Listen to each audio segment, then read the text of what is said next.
Hi, Rolling 20s fans. This is V, and I'm here to talk to you today about a new sponsor for our show, Casey's Irish Pub. This is an honest-to-God Boston or Chicago-style Irish pub located in downtown Los Angeles. They serve cooked food, 11 kinds of beer, and 49 different Irish whiskeys from 3 different distilleries. What does that mean? That means if you're looking for a good drink during the Los Angeles convention, you don't have to go far. If you're headed to LA for E3, Kamikaze, Anime Expo, the Los Angeles Car Show, or one of the hundreds of events happening near the Staples Center, then a good meal and a glass of Guinness is just a short walk away. Jeremy, the loud guy who won't shut up when we do our podcast, actually ate there during the last Anime Expo, and this is what he had to say. I went down to Casey's Pub looking for a place to bring people for a good night of food and found it when I was driving on my way to the Los Angeles Convention Center. We went back, and I had the best steak pot pie of my life down there.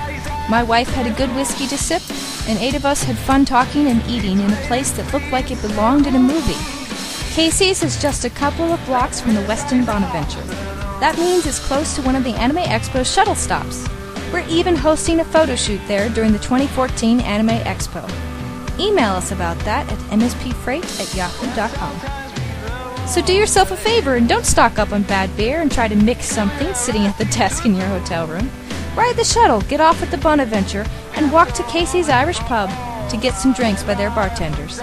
Make some new memories and have some fun. We want to see you there. All right, Syed, hand over the princess, or we'll bend your very cock up your own evil ass. Nice, Kilgar. The famous Starbarians, incorruptible champions of the cosmos. I will do as you say, granted you defeat me in a small game of chance. What do you say?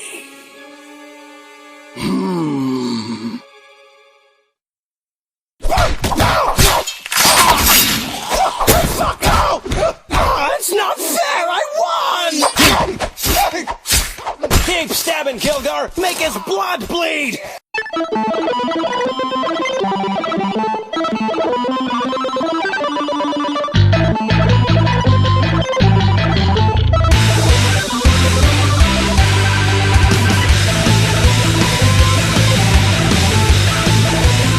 Hello and welcome to another episode of the Rollin' 20s. We are the crew that says if Yaya Han is a hero of cosplay, then you can call us a Legion of Motherfucking Doom.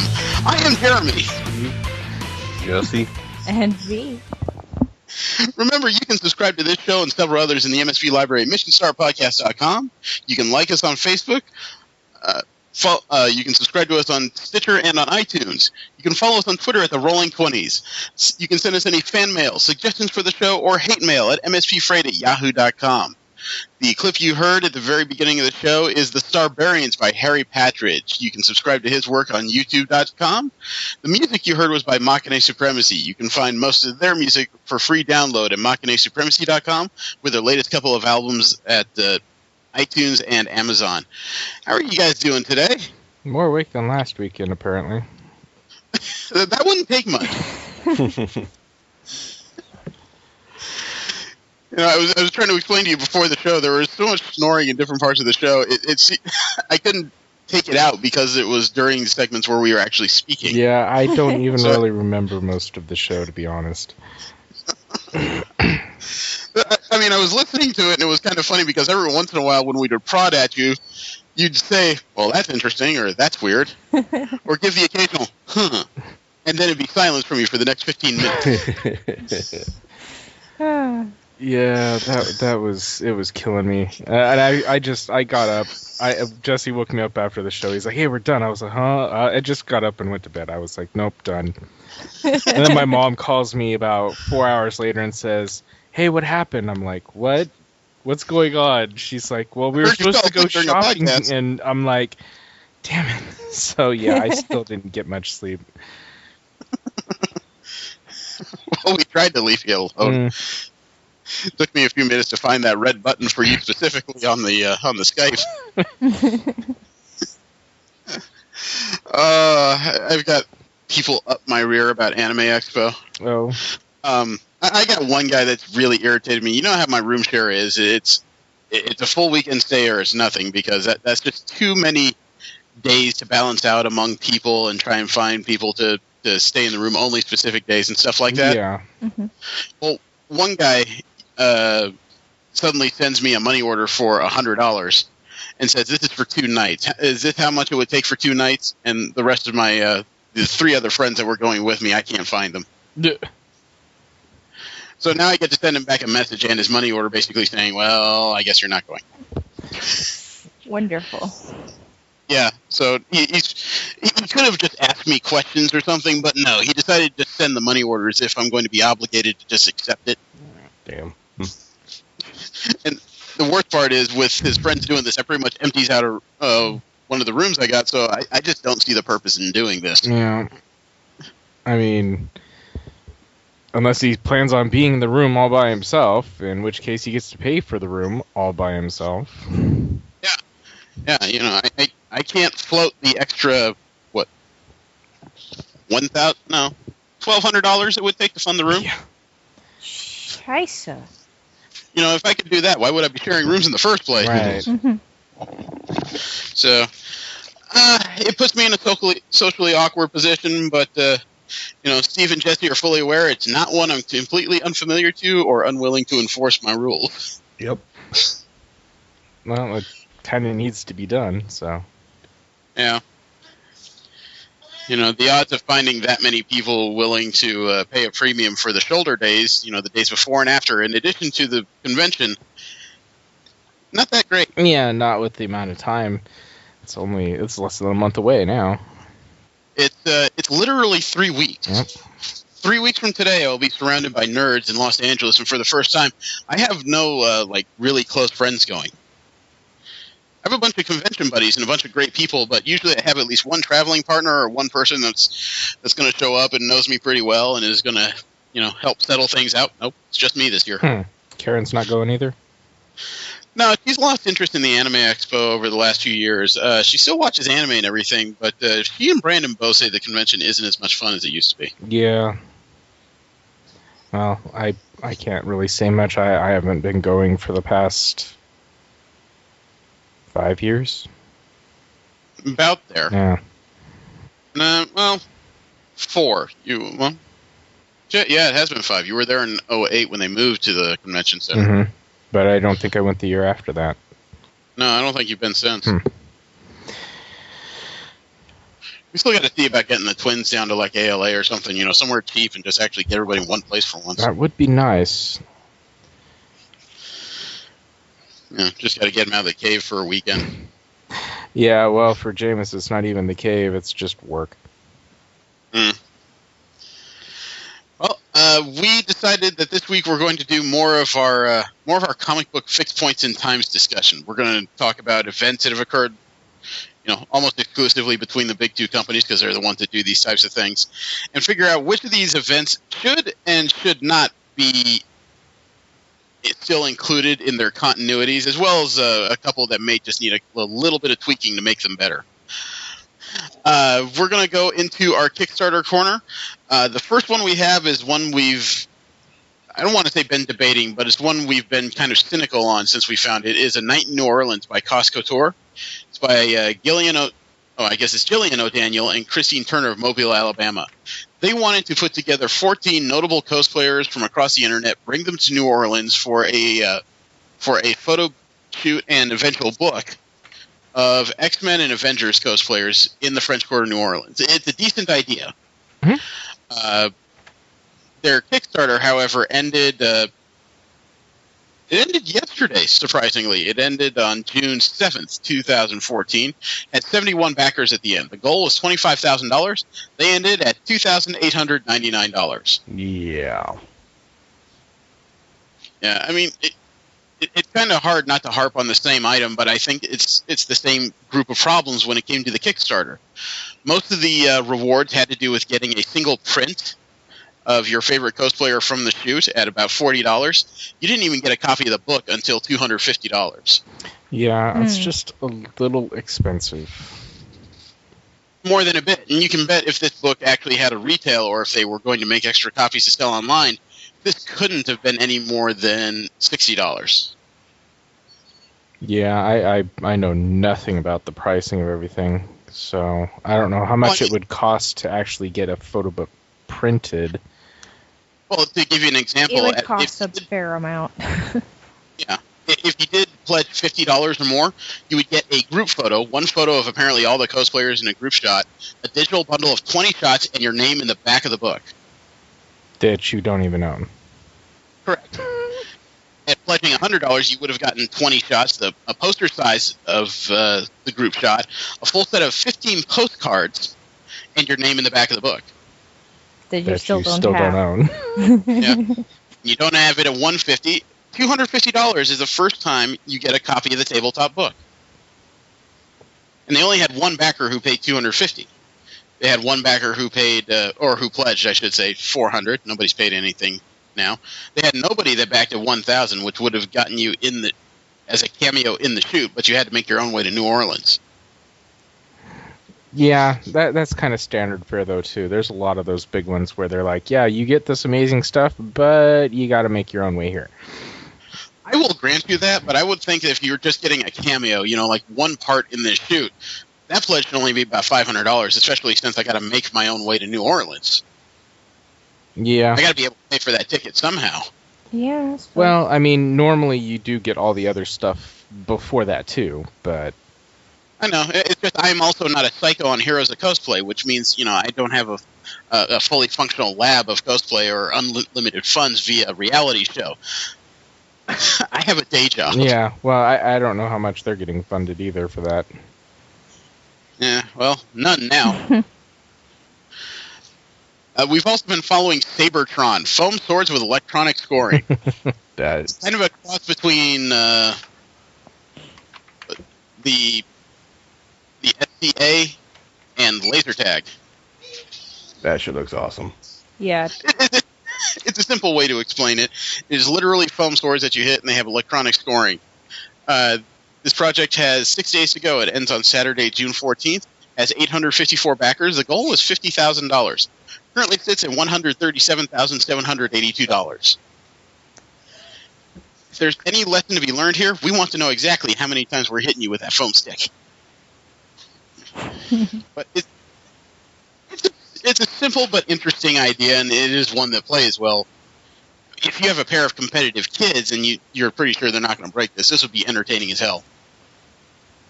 Just clear your living room and set them loose, and then film it. You'll probably end up on YouTube with a whole bunch of clicks. Probably will find some videos. Well, at least the first 100 people that do it will. Well, yeah. You can also use it to settle the age-old fight between pirates and ninjas. But it's a nice idea.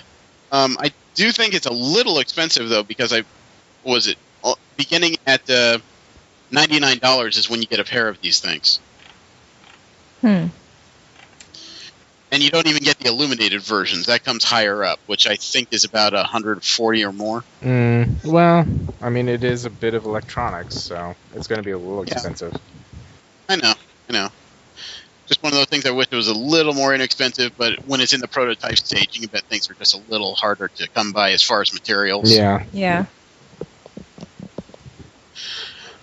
We've also been following Strong Female Protagonist, Book 1. It's by Molly Ostereg of Brooklyn, New York. This Kickstarter is about it's a net series about a superhero who's also trying to keep a day job and her own regular lifestyle going. It appears to be more about her lifestyle than it does superheroics. But the idea is this Kickstarter is to turn into a graphic novel. It has 10 days to go and ends on Thursday, June 19th. Has 1,287 backers, a goal of $42,463. No, I'm sorry. I have that backwards. The goal is only $8,000. They currently do have $42,463. Wow. Her fan base is mobilized, and she's definitely getting to turn her web series into a graphic novel comic. Nice. With authority. Yeah.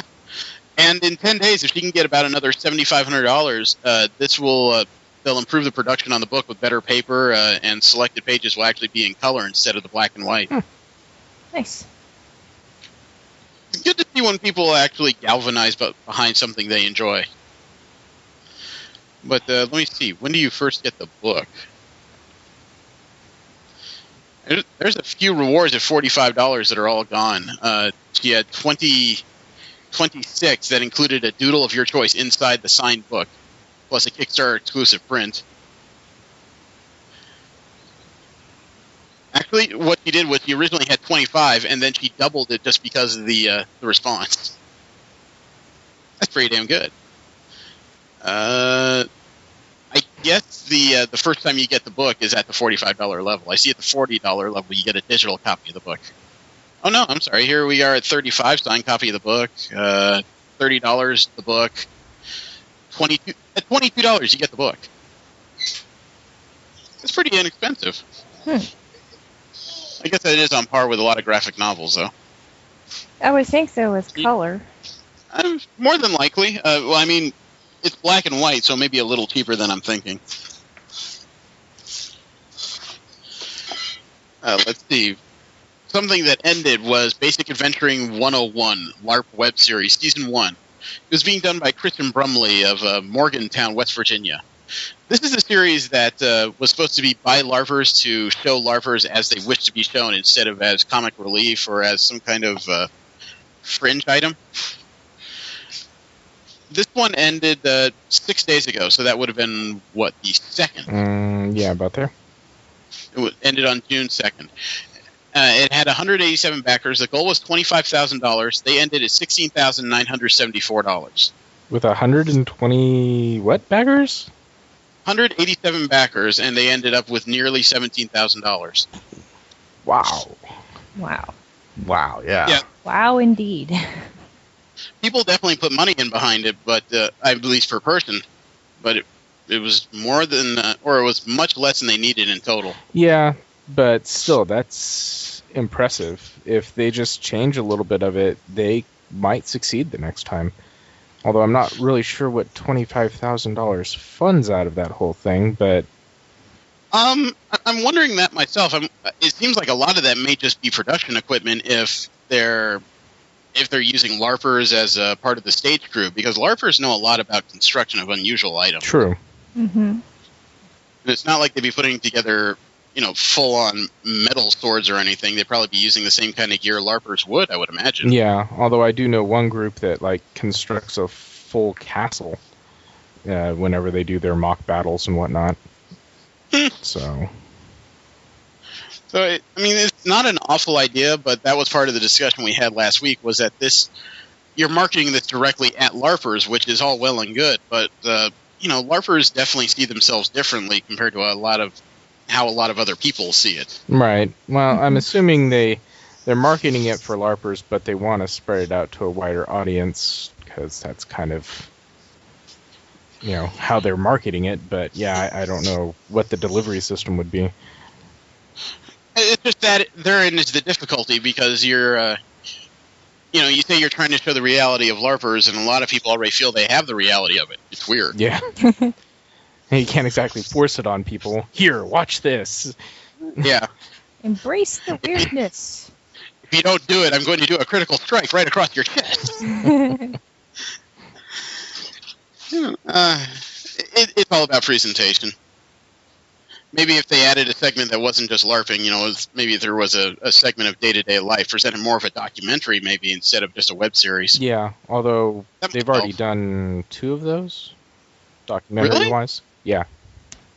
I've not seen a one. I'd have to look up the name of it, but it's available on Netflix. My nephew actually recommended me to watch it. You give me something to contemplate. Documentary about LARPing. It wasn't called Knights of Badassdom, was it? No. Okay. I had to check. No, actually, I brought that up in response to his recommendation. And what do you say? Ew. No, he was like, "Oh, sweet." So I believe he and his brother went out and watched it later. Nice. Okay, we also have Project Bazooka, epic cosplay photography by Big White Bazooka Photography. It sounds like they'd be shooting a whole different group of pictures, frankly. This is a project for using cosplay and photography for creative storytelling to elevate the lifestyles of cosplay. I'm not quite sure what that specifically means in that line. but it is being done by Big White Bazooka Photography of Glendale, California. They have 65 hours to go. This one ends on June 11th. Has 406 backers. The goal is $7,500. They currently sit at $17,668. Wow. So they're going to pull this off with much room to spare. Some of the examples of the work are actually pretty impressive. It's hard for me to put into words. You know, they do a lot of color manipulation, and it looks like they insert a fair amount of backgrounds as well. But the photos themselves, the costumes are very detailed. I'd be curious to know if they had a specific person they were consulting for this, or if each person built their own. You never know these days. You know, the more these cosplay items come out, the more it seems like you've got a semi-professional manufacturer who knows what they're doing. Yeah. But this will come out, and this is fairly priced. You know, at $35, you get a signed copy of the book already. Nice. There was an early bird donation of $25, but there was limited to 100 backers, and those are all gone.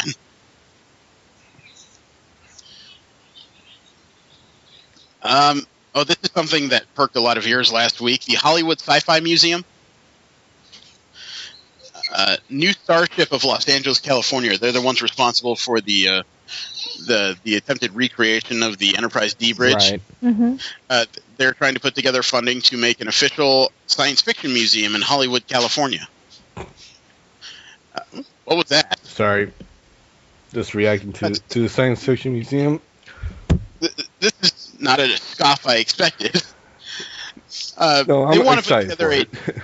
Oh, okay. They want to put together a nonprofit educational museum that teaches science fiction in film, art, and literature, and real space and real science through science fiction. It almost seems like a circular conundrum. Yeah.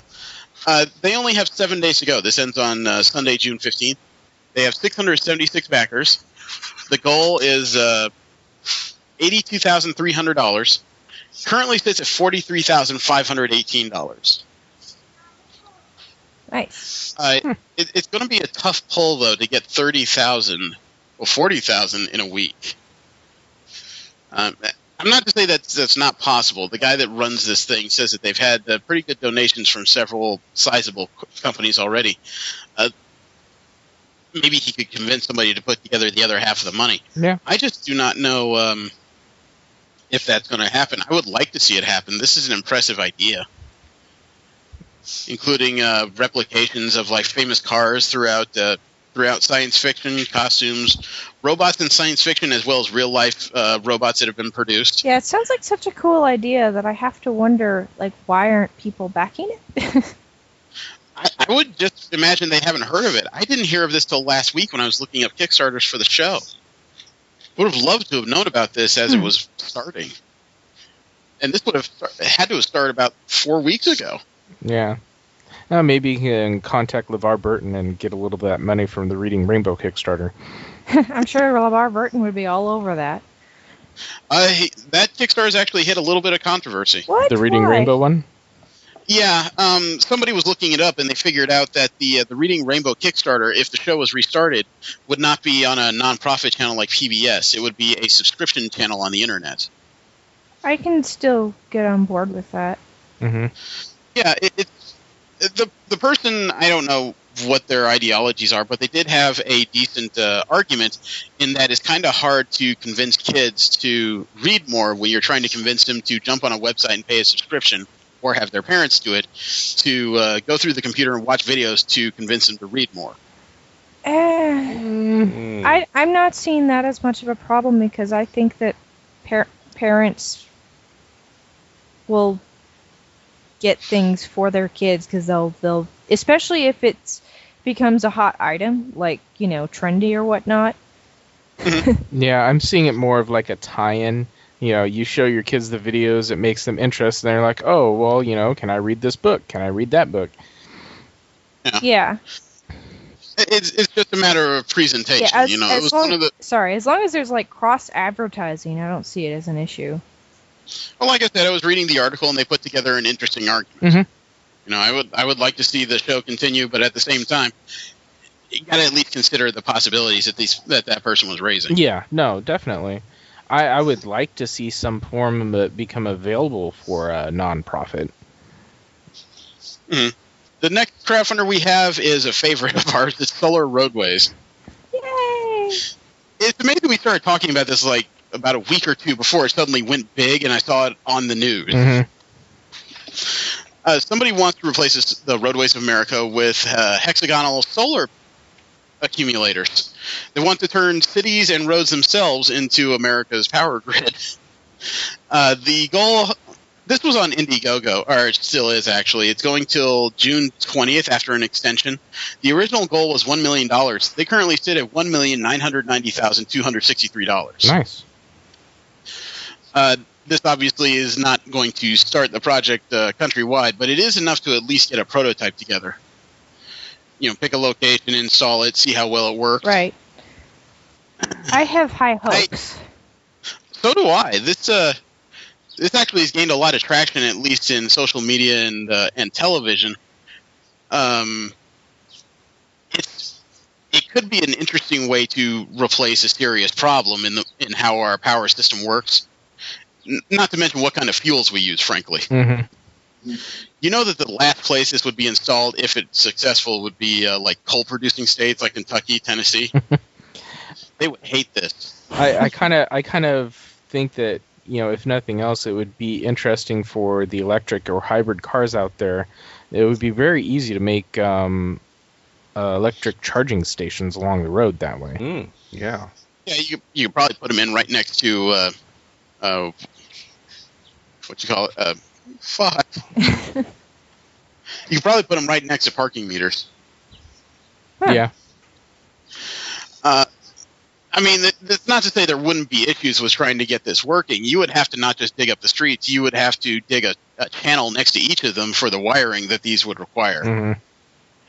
So there could be several sidewalks that are offline at the same time. I do kind of wonder about the replacement process. What do you mean? The first prototype. Well, I mean, this wouldn't be just your standard grading down road and laying a fresh coat of tar. Well, yeah, but This would take to grade down the road and then put in the electronic that would be necessary and replace a few items. I'm just envisioning a couple of techs going out there with a truckload of stuff and just sort of looking at each panel and replacing it. I would wager it would take less time than conventional road repair, although it would definitely require more educated workers, which could be a problem. And I think upkeep, too. Not necessarily. Have you seen the amount of time that, especially like in wintry areas where there's a lot of damage to the roads during the winter, they're constantly undergoing repair. I don't know if these are going to require repair that often. I don't know, but if you're throwing down salt and stuff onto roadways and whatnot, I can't imagine it would be much kinder on, you know, the parts of this than it would be on asphalt. There are a lot of... that was part of the argument for the prototype, was that because these are solar accumulators, they also trap heat as well, so they may eliminate the need to salt in the first place. Roadways. Yeah. Mm. You know, I was just imagining a more Tron-like world where you're standing on a sidewalk, there's this hexagonal thing underneath you, you stomp your foot hard twice, it lights up, and you call a taxi. Yeah. I don't know. That's the way I went anyway. No, I can see that. And the lights could light up if there's an emergency vehicle passing. Or even better, instead of traffic brakes, all of a sudden the highway just lights up and says, no, you have to go this way. There's some shit happening down here. Yeah. I think the only other thing that I'm a little more concerned with is vandalism. Yeah, that's true. People stealing this stuff. Yep. There was people in our town that are going around ripping into people's cable boxes on the sides of their houses and whatnot in order to get at the wiring and metal in there. It's ridiculous. If it was made in such a way that it would discharge some kind of, like, I don't know, electric shock, maybe not to the person but to the item, so that if it wasn't properly removed, it would basically ruin it. Well, you're not really worrying about a functioning item, you're just worried about the materials it's made out of. Fair. Well, there's all kinds of things I'm sure they're trying to consider before they put this down. We have another Kickstarter here. This one is one I just found, but unfortunately I found it late. The men behind Mystery Science Theater 3000 and Riff Tracks. They are trying to put together the funding for a live riff of the 1998 Godzilla film on August 14th. It is being done by Mike Nelson, Bill, and Kevin of San Diego, California. This one has 3 days to go. It ends on Wednesday, June 11th. They have 4,325 backers. The goal is $100,000. They currently sit at $230,602. Kind of figured. Well, there's a reason for that, because $100,000 was all they needed to get, or what they wanted to try to get the rights to Godzilla and hold a live riff that would probably be carried by, Phantom Events, so it's in movie theaters across the country. The thing is, they added a stretch goal because at $250,000, they'll do Anaconda on October 30th. Nice. So they have 3 days to get another $20,000 so that they can do 2 movies instead of 1. Please? No. If you have not tried a Rift Tracks, it's hard to explain to you. They sell nothing but MP3s on their website. MP3s that will sync up to not crappy movies anymore, but modern films of both good and bad quality, so that you have an extra commentary track just making fun of what you're watching. Nice. V, have you tried Rift Tracks? Yeah, of course. Okay. Still funny. Yeah, I mean, even some of the movies where I'm just like, that was a really good movie, but you listen to the riff tracks and you're just like, okay, it's still damn funny. Yeah. This is the only way that the Twilight films were watchable. Yeah, I swear to God. that's the only way I've seen the Twilight films. I couldn't even quote lines from the movie. I can only quote lines from the riff tracks. Fine. Fine. Fine. Let's see. Did you guys hear that George R.R. Martin's involved in a Kickstarter? Mm-mm. On Priceo.com, there's a crowdfunder going on to support the Wild Spirit and Food Depot. It is a wolf sanctuary in New Mexico. They have varying rewards. A lot of them are pretty cheap. $10 just for the sake of helping. For $25, you get a thank you e-card. For $50, you get an exclusive campaign T-shirt, and so on. It's the Wild Spirit Wolf Sanctuary. They have 57 days left. It doesn't tell me the exact date it ends. The goal is $500,000. They're already at $312,796. Nice. The reason why George R. R. Martin's name is featured in this is that he's been a longtime supporter of the sanctuary, and he's put in several extra rewards. If you donate $4,500, you get a script of the first episode of Game of Thrones signed by the cast and crew. That's cool. At $7,500, you get a pair of tickets to the season 5 premiere of Game of Thrones. Damn. But probably not the plane ticket to get there. I don't think so. Well, that's okay. There's another one that if you donate $7,500, you will get the hat off George R. R. Martin's head. That driver's cap he's always wearing. Okay. At $15,000, you can have breakfast. You can have breakfast with the man. Or for $20,000, he will write you in as a character in one of his novels, and you'll probably die in 8 pages. In fact, I think he promises death, doesn't he? Oh, that's what a lot of the people who are promoting this thing say. For $20,000, George R. R. Martin will kill you. But it doesn't actually say he'll kill the character. He just says he'll write you in as one. I'm just guessing that they'll die, that's all. I don't know. I would almost hope that my character would die because, I mean, Deaths are awesome. at least it would... Well, it would have some impact, whereas, he just writes you in and then you never appear again. That's just kind of like, eh. At least you have a death scene, it might mean something. Yeah. I would almost have a request. Look, I know what you're going to do here. Could you at least write it in so I'm dying while I'm fucking some nubiles? I mean, that would just be awesome.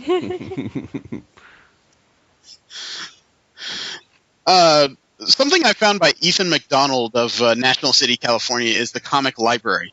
This guy is down in San Diego, and he's been watching Comic-Con come through every few years.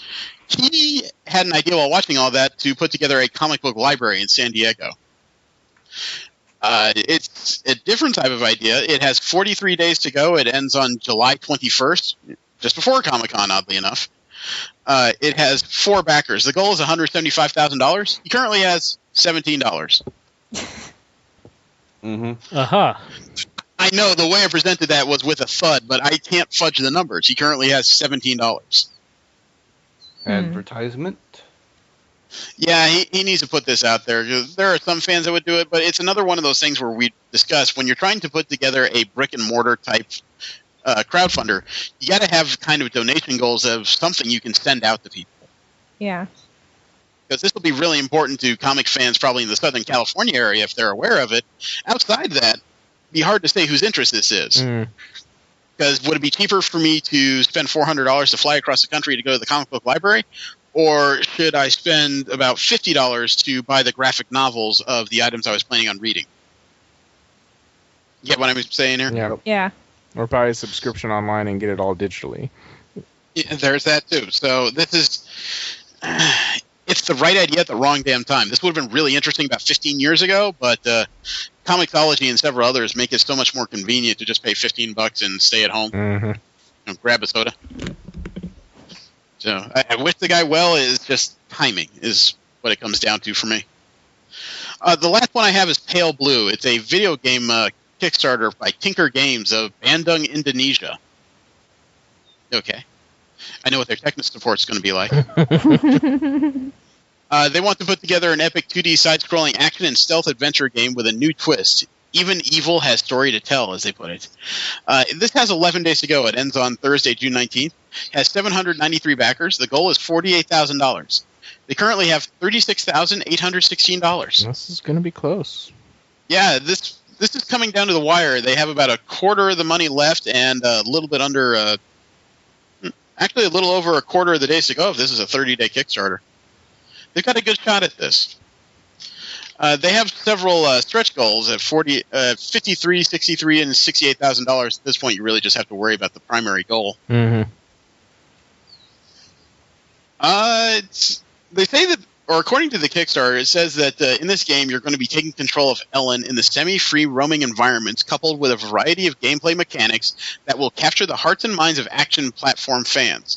It's initially planned to be launched on PC. I like that genre. Yeah, it looks like one of those games that's going to be flash animated. There's going to be a lot of, I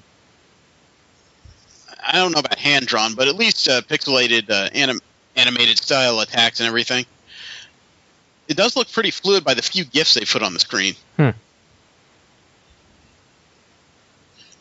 Side-scrollers, though, the unfortunate thing about side-scrollers is they're very much hit or miss. You know, you're either going to love it or you're going to despise it. You know what I mean? Yeah.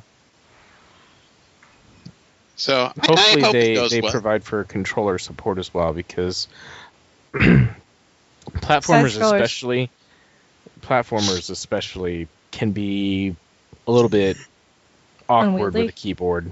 Yeah. Well. Yeah, and this doesn't look like they went the Vanillaware route, where they made Dragon's Crown so over the top visually that it just draws you in to at least try the game. What were you going to say, V? I forgot. I think I was just going to say that I've been playing platformer side scrollers on the computer so long it's more awkward for me to do it with a controller. Yeah, I could see that. You know, MMO training. Yeah.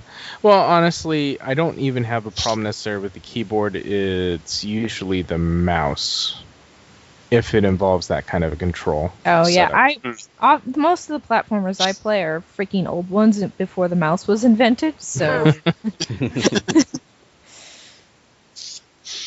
The days of Dungeons and Dragons in the 8-bit. Or Prince of Persia. Oh, Cosmos Cosmic Adventure! Commander Keen! Unfortunately, there's a bunch of people listening who are just going, God, you guys are fucking old. I'm not even old. Give it 10 years, you be part of that club too. Yeah, okay. You getting the way quantum mechanics works? You may be there in the next 30 seconds. No. Let's see. From there, we'll go into video game news. One of the larger things that came out this week didn't really catch my interest, but a lot of people are going to enjoy it. They released a new trailer for Mortal Kombat X. Now, have there been 10 Mortal Kombat games? Have I lost count? Yeah, there have been 10, apparently. Yeah, I don't know. I can't remember playing it past the first one. I stopped at 2. But they've released a trailer. Warner Brothers Games has put it out, and it got some mainstream traction. I even saw little snippets of it on my morning news one day.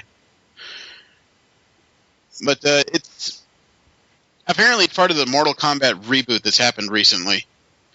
And it may also have a couple tie-ins to Injustice. The DC fighting game that came out recently? Okay. So it's supposed to combine cinematic presentation and all-new gameplay. They're also calling it the most brutal Mortal Kombat adventure or experience ever. There is a video here I actually have not watched yet. Should we watch this? Yeah, sure. No, why not? Oh, the excitement is palpable today. I've always been more of a Street Fighter than Mortal Kombat fan. I've played it so once, am I. so... I guess that's why Mortal Kombat's always been kind of off-putting to me, is that you can't substitute gameplay with gore, and the first couple definitely did that. It seemed to get more complicated gameplay, but I've never been very good at dial-a-combo games. You know, games where you can only pull off successive move if you know exactly how to key in the right buttons. Oh, but I'm these very improv- I don't know. videos they have I've done gotten for used this to have that been with- amazing. with Tekken.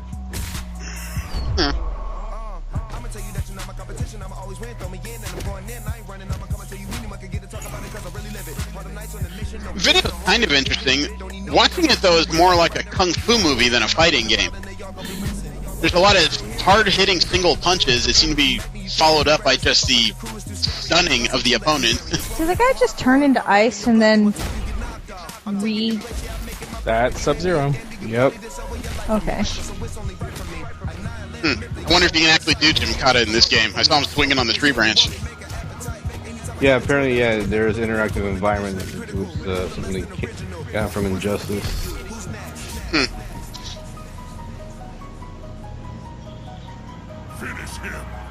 A lot of punching.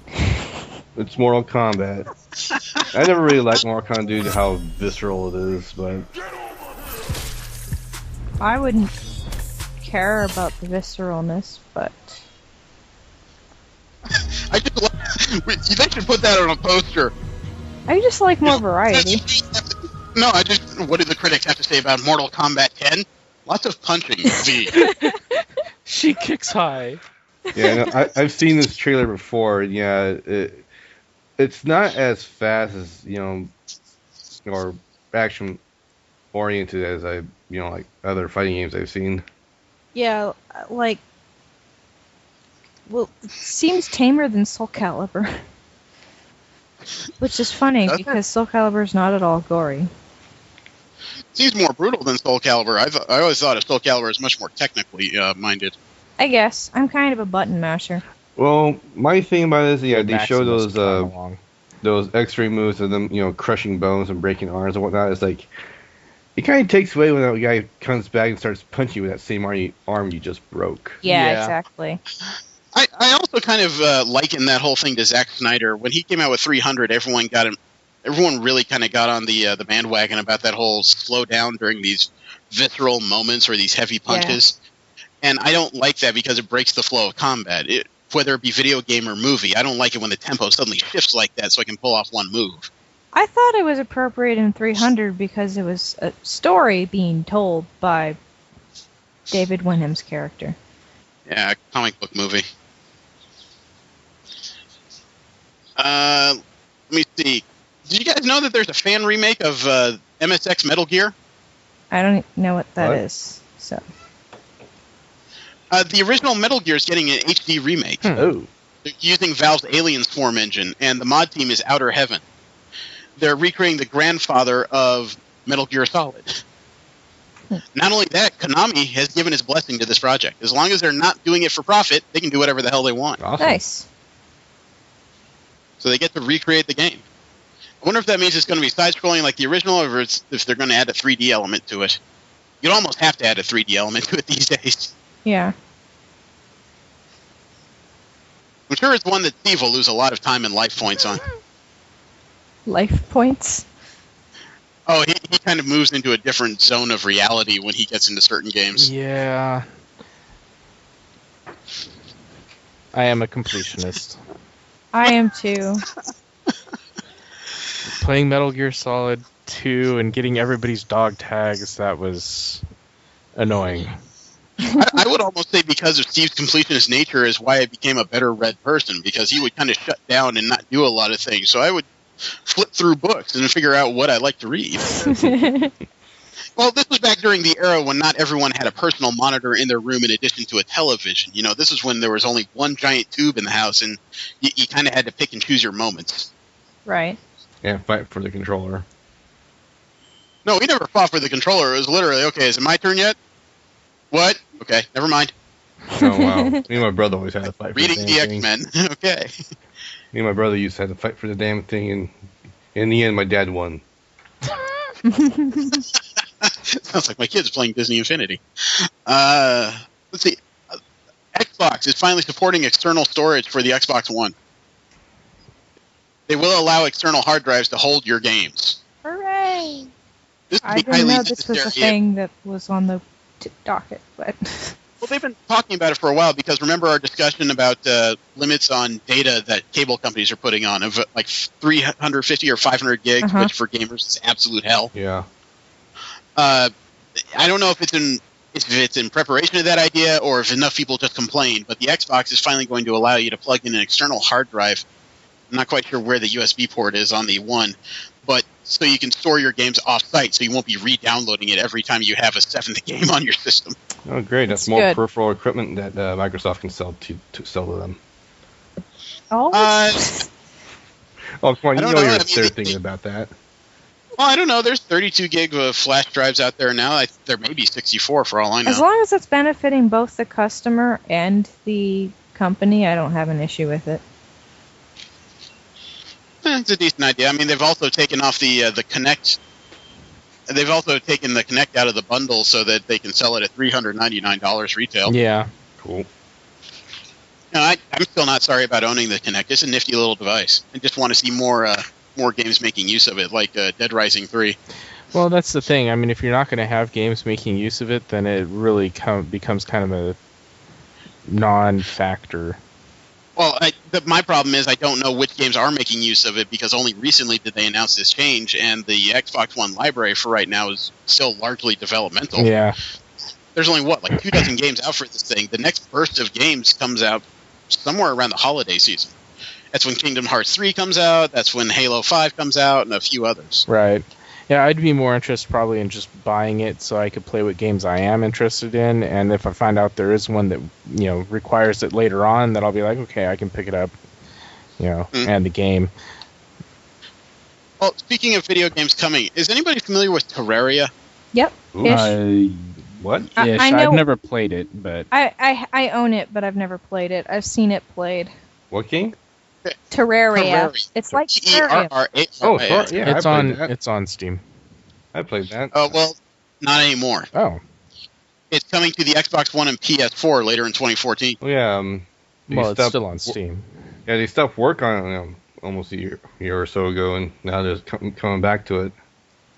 Yeah, it's supposed to be it's supposed to have brand new functionality to it too. I don't quite know what that means because I've never played it. I honestly hadn't heard of it until this article crossed my eye.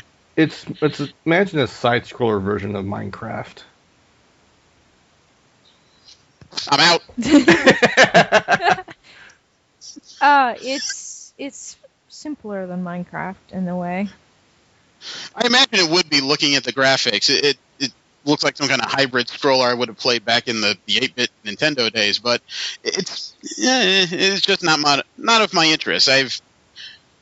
Evolved is the wrong word. I guess I've just gotten accustomed to how things have gotten more complicated since the era of, the PS2 and Xbox and a couple other things. Yeah. So that's just me. We actually in the video games, we have to give a happy birthday shout out. Tetris is 30 years old. Oh God. Huh. Wow. It's June 6th. That game has been in existence for 3 frickin' decades. That's impressive. Yes, Yeah, it's almost as old as I am. that Russian game. Yeah, it was released on June 6th, 1984. The creator certainly didn't think it would have the appeal it did long term. But what can you say? There's a certain beauty in its simplicity. It is literally just a puzzle game. Yeah. I and like it's puzzle spawned games. so many offshoots. Well, it's still pop culture today. You can still find, like on ThinkGeek, the small group of it's called interlocking lamps. They connect magnetically in their Tetris pieces, and as you line them up, they light up, and it's really entertaining. But at the same time, Tetris has never really gone away. Yeah, no, it really hasn't. It's just evolved. Yep. Evolution really needs to come to Nintendo. Mario Kart 8 was supposed to be the first big release of the Wii U, even though it's been out for, almost a year and a half now? Mm-hmm. It still wasn't enough to push Wii U sales past either the Xbox One or the PS4. It sold fairly well, and it did boost week-over-week Wii U sales by 666%. Hail Satan. Sorry. Sorry, I had to shove that. The number is so damn funny and iconic, you know? Yeah. Yeah. But it did push Wii U sales by 666% in the United Kingdom just in a week. But the game was still not enough to sell Wii U bundles. They were still outsold by the PS4 and the Xbox One, who a lot of people still say isn't selling terribly well to begin with. Mario Kart 8 was the only one of the Nintendo games to actually break the top 40 list in the UK.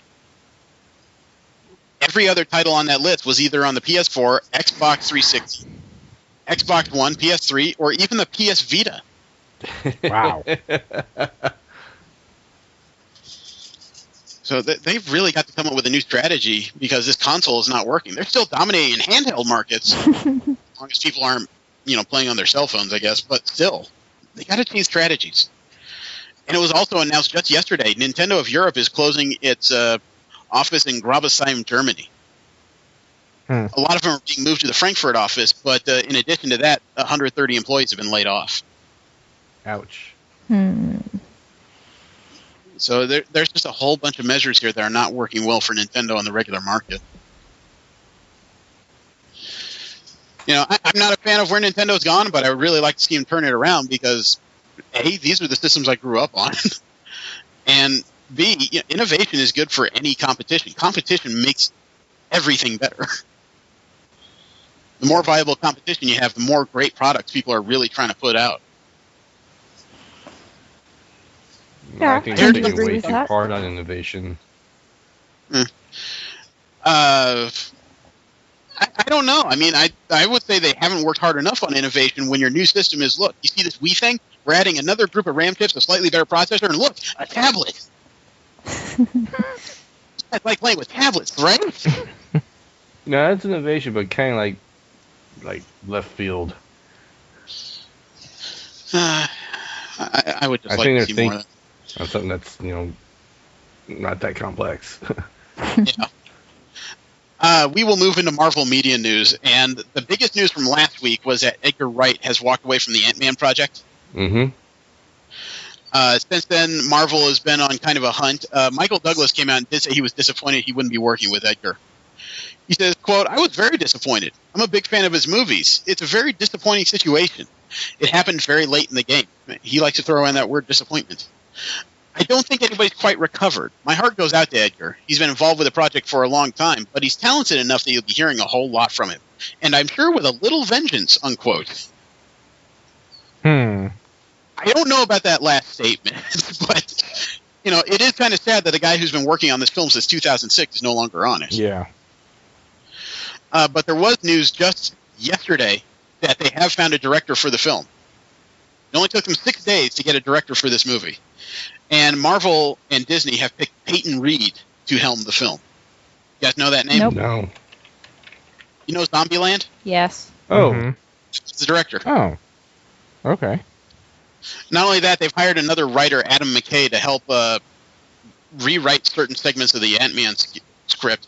So I'm guessing that a lot of the speculation about Edgar Wright and Marvel's movie division having a lot of arguments over the vision of the film to be true, if they hired someone specifically to add rewrites. Edgar Wright has such a strong vision. Kevin Smith said in Hollywood Babylon he felt that Edgar Wright is so unique and wants to have his own voice in a film, but Marvel has had this narrative that they've been functioning under for so long that has been working extremely well for them that they just don't want to deviate from that narrative. Adam McKay? Yes. Oh God. What the hell, man? Why did every time you mention something like this, you make it sound like someone just grabbed you by the nuts and started... Sorry, I went to his IMDb, and the 3 films they put on there all have Will Ferrell on it, and they're like, no. What are the films? Step Brothers, both Anchorman, and The Other Guy. Or The Other Guys. Well, at least 3 of those movies were successful. I don't know about Step Brothers. But the project's going to move forward, and since they were able to find somebody in their time, that means it's very likely this movie will still be released in 2015. Wow, this movie is only a year away. I didn't realize that. I knew it was supposed to open after Age of Ultron. I didn't think it'd be right afterwards. I'm still surprised they're doing an Ant-Man. So are a lot of people. I kind of hope that even though it's Paul Rudd playing Scott Lang, they kind of have the character closer to Eric O'Grady, the guy that would hide in between people's breasts for fun.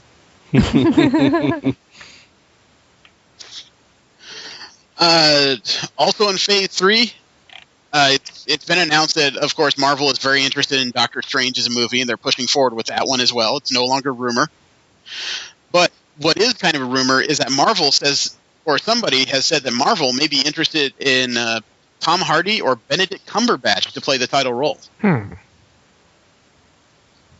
Hardy, I don't know. I mean, I saw his Bane and everything, and we discussed how I wasn't impressed with that film overall. Mm-hmm. I'm not going to lay that at his feet, though. I think a lot of that had to do with direction and writing. In my case, okay? Mm-hmm. Don't throw pitchforks at me or any fucking thing. But Benedict Cumberbatch, yeah, I could see him in a handlebar mustache.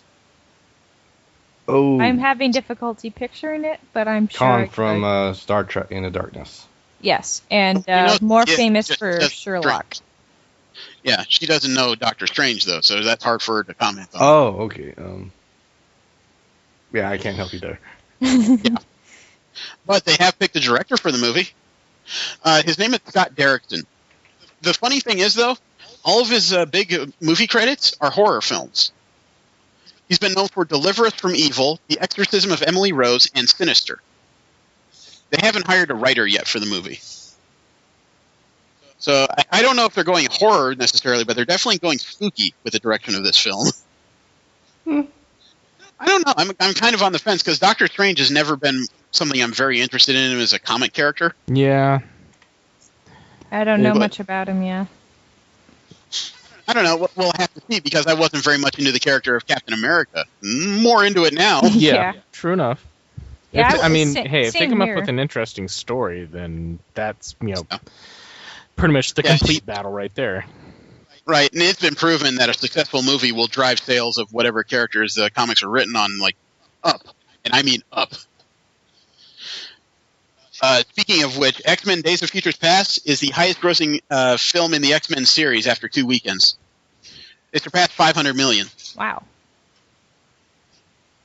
I'm not surprised, having seen it. Well, 2/3 of that have come from the foreign movie markets. We've come into a strange era. Well, not strange, just a different era. It used to be you could measure your success by U.S. sales. Now you get more money out of the foreign country sales. That's interesting to me. Yeah. So we definitely hit a shift in buying habits. Also, Channing Tatum has talked about Gambit's movie costume and how things are going to develop for him in that film. He said, quote, "You kind of have to slowly massage it into a world you believe that is honest to what the actual property and the history of the character was. People know and love this character, so you have to be honest to what was in the comics, and you also have to give them something they believe and that they're not expecting.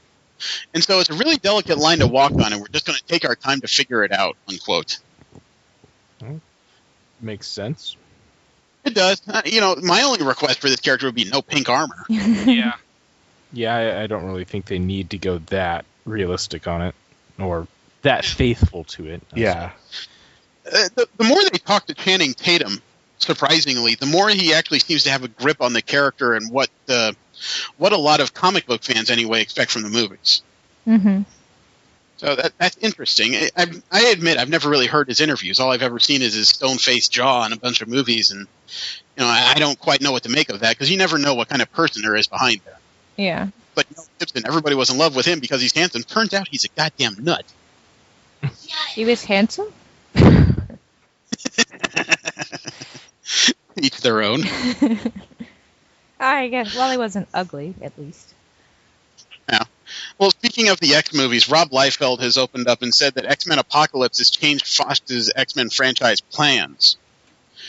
A fan asked about the status of the movie and he said everything changed when X-Men Apocalypse was announced. And when he was asked whether Cable, the leader of X-Force, would appear in Apocalypse, he said, "No, I have no knowledge at all," unquote. No, I have no knowledge at all. That's an awfully specific word. What was Liefeld's role in Apocalypse? He wasn't in Apocalypse. He created Cable, who turned out to be Apocalypse's primary foil. Right. So he still has the rights to Cable? Or something? No, I think that was work for hire. Rob Liefeld has been hired by Fox Movies to help be something akin to a showrunner in regards to the X-Men movie specifically. So he's involved in the new X-Men Apocalypse film. Was he part of the latest film? I don't believe so. If he was, there'd be gigantic shoulder pads and really thin rifles and no backgrounds anywhere. And he'd probably go around kneecapping people. It's got those proportions. Yeah. Oh, you're a new-looking mutant. Who are you? I'm Blood Guy. That's not the only thing he had to say over the last week. Rob Liefeld opened up regarding several items in the X-Men movies. He's put out a series of tweets, and I'm going to read some of these sequentially. When I say sequentially, in the order they came out, there's a lot of them that came out kind of in a stream. It says, X-Men will match, if not exceed, ASM2's domestic box office, meaning Amazing Spider-Man 2, meaning lots of eyeballs, but there are no toy tie-ins. The Fox shutout is real. It's not money that matters in this strategy. It's the hearts and minds of kids/toy buyers, not too subtly communicating what's, quote, important, unquote. Cap 2 toys and ASM 2 toys everywhere. X-Men, Zippo. No promotions from Toy House. Starve those properties. Makes X-Men come back impressive. No emotion in these facts/reporting, just numbers and business, but the messages are clear. X-Men DOFP toys would get in the way of upcoming Guardians of the Galaxy onslaught of toys. It goes on like this. Do you guys get the gist of what he's trying to bring across? Basically, they're trying to shut them down from the merchandising side of things, in his opinion. Yes, which I found out is not true. I did an internet search after he started these comments. Not only were there originally toys for the first release of X-Men films Fox did, there were movie tie-in toys. They didn't sell terribly well. There's also a prototype I saw of a Days of Futures Past Mystique figure, which leads to think there's probably others in that line.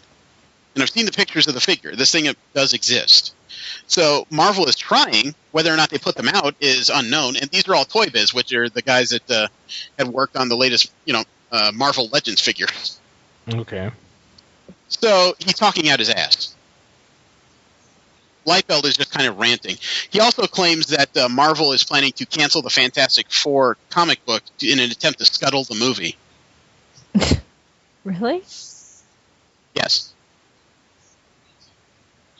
He said in his Twitter he has no opinion about it, but if you have no opinion about it, why even bring it up? Yeah, no, that's just a way of saying things.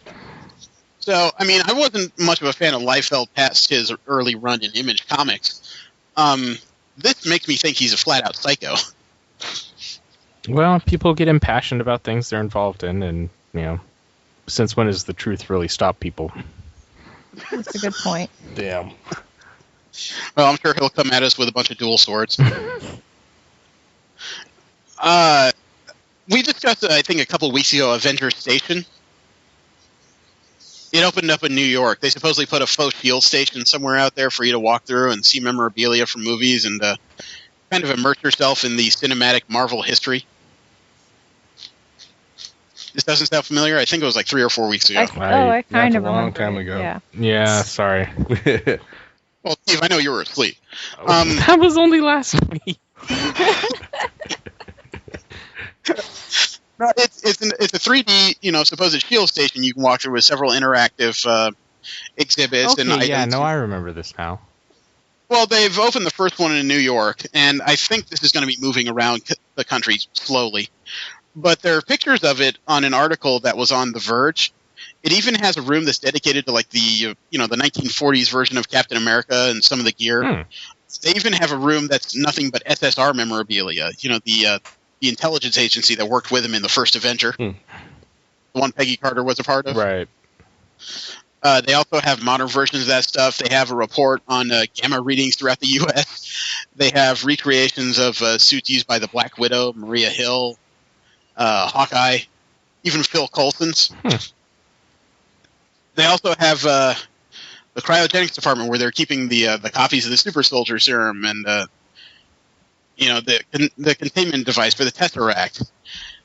They've really put a lot of thought into this. They even have an exhibit that's nothing but Loki's helmet and spear, and another one that has Chitauri armor in it. Nice. They've put a lot of freaking thought into this. There's one where it even looks like you're staring at you're looking at Tony Stark's armor from the Avengers film, and then when you look down, you realize you're standing on a giant replica of the arc reactor in his chest. It's pretty cool. I hope they move this around because I cannot afford to get to New York and take a look at this. It would be fun. They even have a grip test meter where you can compare your own strength to Captain America. Yeah, that would probably wind up being humiliating. Well, in the article, it says, spoiler, you lose handily every time. I would love to see this. There's potential details on Thanos' role in the Guardians of the Galaxy. There was a presser regarding Thanos' involvement in the film. It says, quote, though Thanos didn't appear until the very end of the Avengers, Vulture has learned that he'll emerge in the first act of Guardians of the Galaxy. Thanos will be communicating remotely via hologram for most of the film, a move the Mad Titan likely cribbed from the equally enigmatic Emperor Palpatine in The Empire Strikes Back. Though he does show up in the purple flesh for a scene that also features Ronan the Accuser and Nebula, who do Thanos' bidding and serve as the primary adversaries in Guardians. Still, though Thanos is only briefly glimpsed throughout Guardians, his presence is still palpable throughout. Characters reference him often and fearfully, and he has familial ties to Gamora, our green-skinned female lead, unquote. So there will actually be screen time. There's been a bunch of rumors over the last week, too, that Thanos is being played by Josh Brolin. What? Does that name sound familiar? Yeah, but what's he done again? He was the grizzled cowboy who stole mob money in No Country for Old Men. Never seen it. Okay, have you seen The Goonies? Yes. You remember the Big Brother? Oh, okay. Well, that's rather old, but yeah, okay. That is Josh Brolin. Okay. I haven't seen him recently then, so. You see, there have also been a few pictures that have been released of character designs for Jubilee that didn't make it into the Days of Futures Past film. Which one is Jubilee? She was the one that can throw these plasmoids that explode like fireworks. Oh, okay. She'd been seen in the first two X-Men movies, 1 and 2. I don't remember seeing her in 3. The only reason you recognize her in 1 is because for a long time she wore this giant yellow raincoat type item. There was a character wearing that in the first movie. In the second film, she was referred to by name, never really displayed any powers except for a cut scene. A scene that didn't make it into the final film.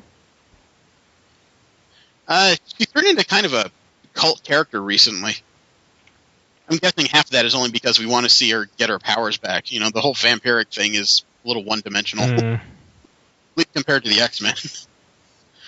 But in addition to that, there were a whole bunch of concept designs that were released, including alternative versions of Blink, Iceman, we see Warpath, and a couple different versions of Bishop. There was even a version that looked like Beast was going to make it to the future in the original cut of the film, but it looked like they removed it. So it's an interesting group of shots. Mark Ruffalo has opened up about the Hulk in Avengers 2, and he says that the Hulk is more complex. So we get more of him than Hulk Smash? Well, we'll see. They asked him about whether or not he'd been pulled off for tweeting and Instagramming from the set all the time. And he said, all the time. I'm the green sheep of the Marvel family, but I think they're starting to catch on. I think all of us are starting to catch on. But you can't hurt a movie by doing that stuff. You really can't. It just makes people buy into it more. It makes them part of it, and they're invested in it. It's not that precious, for God's sakes, unquote. But, let me see. And he also teases that there's a bit of a surprise in the film regarding the Hulk. He's really tripping on the technology of this motion capture stuff, unquote. And maybe we'll see a more emotive Hulk this time around. I don't know. His scowl's pretty emotive. I don't know. I thought the way he was swinging around Tom Hiddleston was pretty emotive. And we call that a temper tantrum. Yeah. There were several alternative designs for the Falcon, too, that were being bandied about. Mm-hmm. I sent you guys a link so you could take a look. Most of the designs were much less bird-like. Actually, looking at them, the original designs for the Falcon were very much like Mach 5 from the Thunderbolts or something. The wings were very mechanical. A lot of it makes it look like he strapped a jet to his back. Except for one. That's what they really did. Honestly, that they all look rather Halo-esque to me. Yeah. Yeah, that wouldn't have been as fun to see on the screen. The last one is the closest to the comic book Falcon, but it has the same problem that the comic book one has. You know, when you got the wings attached directly to the crux of the arm there, it makes it kind of limited what you can do when it's extended. Yeah. So I think they went with the right one. Last bit of Marvel media news I have is Haley Atwell, the lady that was Peggy Carter in the Captain America: The First Avenger and the Winter Soldier, as well as being cast in her own TV series upcoming in the mid-season break for Agents of S.H.I.E.L.D. Mm-hmm. She has teased that Dominic Cooper may be involved in the show, and he's the one who played Howard Stark in The First Avenger. Nice. Okay, well, that would make sense then. It would. Supposedly, when they wrote the origins of S.H.I.E.L.D. in the cinematic universe, Howard Stark was one of the central parts of it. That makes So sense. Yeah, it looked like that's going to go forward. I guess the question I've got for this Agent Carter series is, are we going to see the seeds of the Rebirth Hydra in there as well? That would make sense. It would make sense. It's not something they necessarily have to do, considering how well hidden that the Hydra was. Right. Just maybe little things they can throw in there to make you go, Yeah. Did you do it? DC media news was very light, which is kind of surprising considering how close we are to DC putting out several new TV series. A lot of it was tweeted responses to the Flash. Let me see. One person said, so the Flash pilot is exciting, optimistic, and a ton of fun. Fantastic ending, too. Very much what you expect from a Flash TV show. I'm in. Another said, I had high expectations for the Flash pilot, but that went far beyond what I expected. Grant Gustin nails it. Carries the show well. Not only is the Flash pilot excellent, but for this dead mom retcon doesn't great. Great show. Tom Cavanaugh is outstanding. And early frontrunner for pilot, I'm most excited to see episode 2 of Flash. Terrific. Well, that's pretty glowing. I don't know who most of these people are. If they got an early copy of it, I guess it'd have to be early screeners in media. You know, hey, if it goes well for him, it goes well for him. You know, I'm probably going to check out a couple episodes to see if I like it more, and I like Arrow for sure. But you know me in DC. There's not a lot I can really latch onto because, as one person described it, when DC and Marvel were both coming up with the concept of superheroes, Marvel chose to focus on hero and a lot of the human sides of what they'd be dealing with, whereas DC chose to go with the super and the more godlike aspect of superheroes. Yeah, And they didn't ever really explore that adequately, in my opinion. It depends on who you talk to. There was a time where I think someone was writing it so that the Justice League was a modern incarnation of Zeus and his pantheon. Yeah. I remember that. Gee, I wonder who Zeus is. Wonder Woman. Okay. Fine, fine. Screw you. I tried. Let's see. I have general media news. There have been 2 actresses apparently added to the Star Wars Episode 7 cast. Gwendolyn Christie, I am not very familiar with. I don't know who she is or what she's been in. The other one I do know, the Academy Award winner for Best Supporting Actress last year, Lupita Nyong'o, has been added to the cast. She's been put in an unnamed role. But she was the one who was in 12 Years a Slave. Brienne of Tarth. Oh, is that who that is? Yeah, that's the big. That in Game of Thrones, that's a big lady, really tall lady, who wears heavy armor and is a badass. No, I've seen the show. It's just the picture they put up here. I wouldn't have pictured Brienne of Tarth, frankly, because she's wearing makeup and her hair up. I don't recognize her. She's a beautiful lady. She's.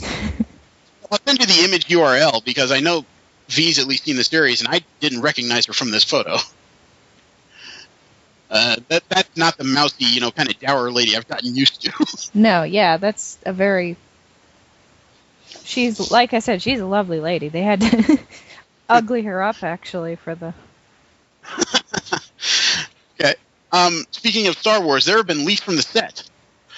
There have been pictures that have come from the set, and nobody quite knows where they came from, but there's a mock-up of what looks to be a stand-in for an X-Wing. A visual representation for people to stare at. It's going to be added digitally later. As well as the bottom of something that's been built with this odd pod off to the side that everyone is guessing is a Millennium Falcon. Kind of stand reason. Yeah, I've watched the movie enough. I can tell. Yeah, that's a fucking Millennium Falcon. I don't know why you're guessing. But things have kind of progressed from there because this is like the 3rd or 4th odd leak that's come from the Star Wars set. So J.J. Abrams has asked for the leaks to stop. Asked nicely? Yeah, he actually wrote a note. It says, I wish people would stop leaking photos from Episode 7 and making ridiculous claims that the Millennium Falcon is in the movie. Signed, JJ. It's a handwritten note. The thing is, where this note is left is a round table that has chessboard-style markings on it. Yep. In other words, he's kind of doing it tongue-in-cheek because he's asking you to stop leaking things when he's left a picture of this note on the holo chessboard from the Millennium Falcon. Yeah. Maybe he's just putting that out there so no one will catch on to what he's actually doing.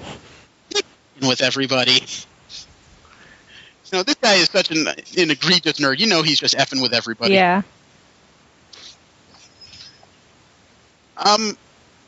I have heard for a while about this movie coming out, Jupiter Ascending. It's supposed to be the latest film by the Wachowskis, the people who made The Matrix. And it was supposed to be a big, sci-fi epic blockbuster.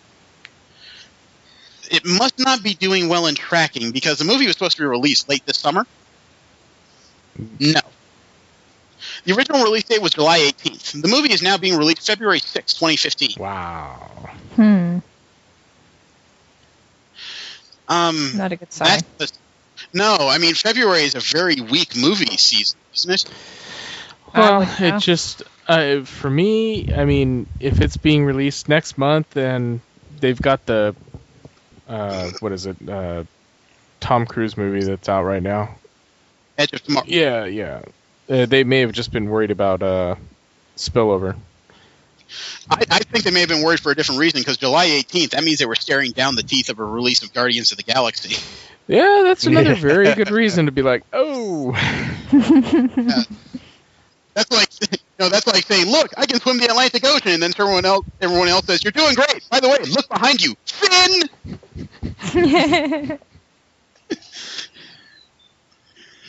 So, I don't know. I mean, somebody mentioned that Warner Brothers moved the release date of the Lego movie to the same weekend, and it did pretty well for them, so maybe that was part of their motivation. Mm-hmm.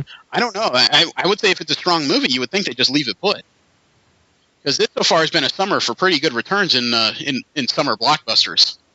Yeah, I suppose. It just depends on, I mean, if their production value is such that they, need a certain return, then maybe they're just playing it safe.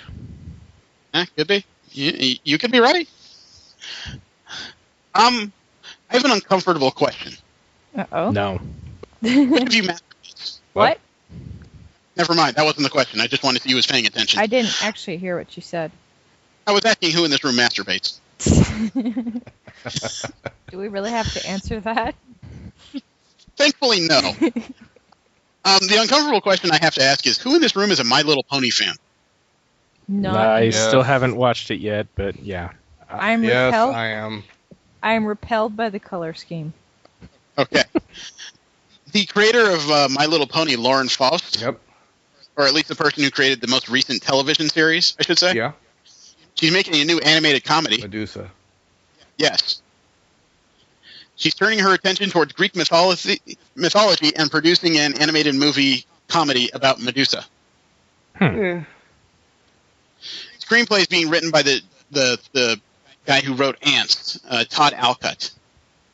In this version of the story, Medusa is a decent girl who pisses off the wrong goddess and is transformed into a gorgon, the snake-haired monster whose gaze turns people to stone. True to Faust's My Little Pony friendship is magic form, Medusa will have to learn to embrace what makes her different. A funny Medusa film with Faust's strong sense of character and particular brand of feel-goodness. We're excited to see that, unquote. I think they're getting the lore wrong already. Because I don't know. Pissing I'll off have- the goddess and winding up as a gorgon, and that's pretty much how it happened. well, okay, But it yeah, wasn't but her fault, as but- as I recall, only That was a function of her arrogance, though, I thought. only Medusa had the snake hair, That's what I remembered and anyway. Gorgons were just I thought that was her family. yeah, her and her other sisters, Thanos and Uriel. Okay, well, the article came out of IO9, so you can take it with a grain of salt. You know, Yeah, what yeah. does any nerd know about history, right? Fair. You know, I just, it's not of my interest, but it's just reading that description, all I could picture was like, welcome to Gorgon High School. Oh my. I don't know. It could depends be on good. how they treat it. Yep. I don't know. Okay. I looked at the trailers, so I don't take any interest in watching it. So far, it's like, meh. Okay, well, I have news that's going to make you both, it's going to make you happy in one breath, and then you're going to cry. Oh boy. And this is a challenge. I want to see how well you hold it together. Remember the Star Wars standalone film? The first one is rumored to be Boba Fett. Uh huh. Mm-hmm. Okay, the first spin-off film is supposed to be Boba Fett. They've named a director.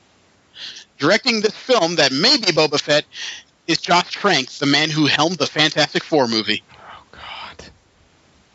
God. Please don't cry. So the guy that was in charge of the movie that was kind of, lukewarm at best, now has to make a movie about Boba Fett, who's supposed to be the most vicious man in the galaxy. I'm skeptical. Yeah. Yeah. I'm just picturing Doctor Doom and going, no, I don't know.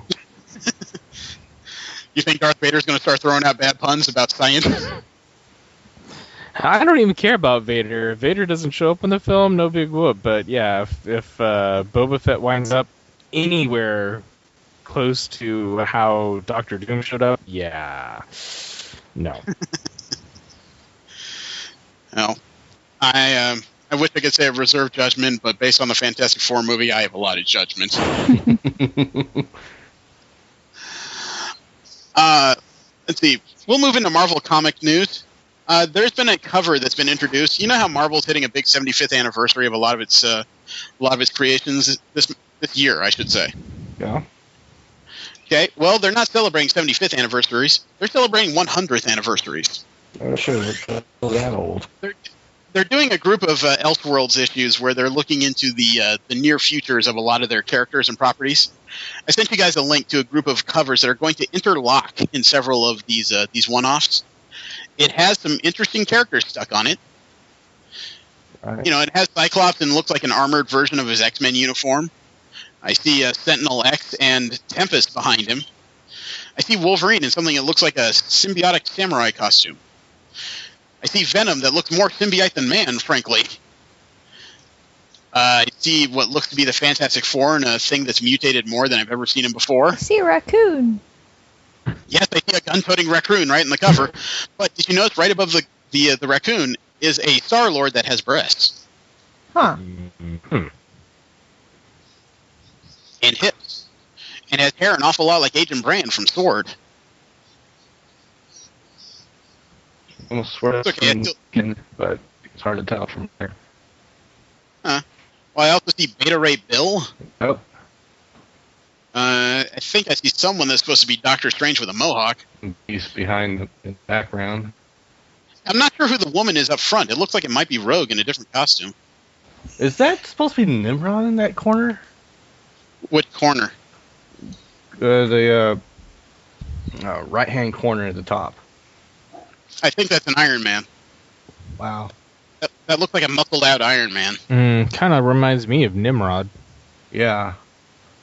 Wait, it's neck guards. I see elements of red and gold in there, though. I definitely see the red, but... I don't know. There's no story I know of behind any of this, so this is going to require some explanation. Buy here to find out, I guess. Yeah. We've also talked about the Spider-Verse. There's some kind of Spider event coming in October.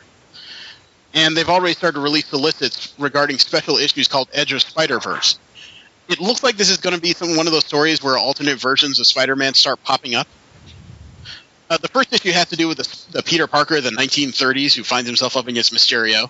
The third issue talks about Dr. Aaron Aikman, some kind of weird Spider-Man in a look like a suit of armor. Nothing terribly unusual until you hit issue 2 of this Edge of Spider-Verse series. I will send it to you because I don't know how else to explain it. It's Gwen Stacy as Spider-Man. It appears there was a universe where Peter Parker wasn't bit by a radioactive spider. The blonde was. Were they in the same... did that take place in a similar vein as in the first Spider-Man movie? Not entirely. The comic book origin was much simpler. Everybody was at a field trip at a laboratory. A spider on a web dropped down into a beam of radioactivity, bit Peter Parker, and boom, powers. Okay. Science! I kind of like the hood, but it does seem a little awkward. Yeah. I want to know where this story comes from. I want to see this outfit on a person, like in real life, because I think that would actually be quite attractive if it's white, as I think it is. You can bet if once there's a full body reveal, I will probably find this at the next about 4 months afterwards the release of this issue at a convention. So probably somewhere it around shouldn't take too long. Anime Los Angeles or WonderCon, this will appear. I can almost guarantee it. I was kind of thinking, Dan, what the hell is Peter Parker going to think when she shows up? He's going to poop himself. He's going to web all over the floor. I couldn't even get that punchline out. As soon as I thought of it, I was just like, you sick little fuck. Let's see. Marvel Comics is embroiled in another copyright dispute. This one, though, could be painful if the family wins. The estate of Jack Kirby is still fighting for the rights to a lot of the characters that his family says he helped co-create back with Stan Lee in the day. Stan Lee was a managing editor of Marvel way back when, before he started putting out the Avengers and the X-Men and things like that. And supposedly, well, not supposedly, there were several drawings that Jack Kirby did of a version of Captain America back in the day. At the time, apparently Lee told him that there wasn't much room for the character, and then it was reimagined after Kirby left and started working for DC and put out, and it turned out to be relatively successful. Now, I don't think there's much of a question that Kirby had a hand in creating Captain America, and subsequently would have, and he also worked on character designs that sounded a lot like Iron Man and several other things. There's two problems, though, that come into this. One is that we've discussed how a lot of creators, when they work for a company, they often have work for hire contracts that state that, anything they come up with is the company's property, not theirs.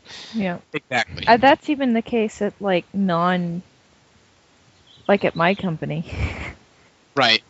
There's a secondary problem in this one, though, in that while Kirby was working, he had a partner. I think his last name was Simon. I'm a little hazy on the details. But Simon sold his rights after Kirby left, Joe Simon. He made an agreement in 1969 with Marvel to sell his end of the copyrights to the company for $7,500. So even if Kirby's estate has legal standing to the money from subsequent Captain America projects, since Simon sold his rights, there's technically, I don't think, any way you could pry this character away from Marvel. Yeah, probably not. I don't think you could pry it away from them. At best, the estate would just wind up with more money. Like I said, I mean, it's similar. It's a similar problem to Todd McFarlane and Neil Gaiman when it came to Angela, if you recall. That's the reason why they stopped using the character, because Gaiman and McFarlane got into a fight over the rights of the Angela character. Gaiman won his half of the rights, which meant he could sell it to anybody, which is how this character ended up in Marvel. Right. So, because Marvel technically already owns half the rights to Captain America, they'll never find a way to stop them from using the character. And what the Kirby estate's trying to do right now is to get the case heard by the Supreme Court. It's on the docket for consideration. And, of course, the court can turn down the case, which they may very well do. There have already been 2 lower court judgments in Marvel's favor on this matter. Yeah, I don't think they're going to win. No. And a lot of people may think that because I'm a Marvelite, I think that's great. No, I would like to see people get the money they're due.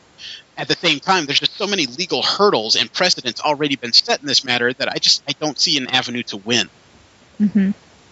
If you can already argue this beneath 2 lower courts, obviously the Supreme Court, if you've really got a bug up your butt, is the last bastion.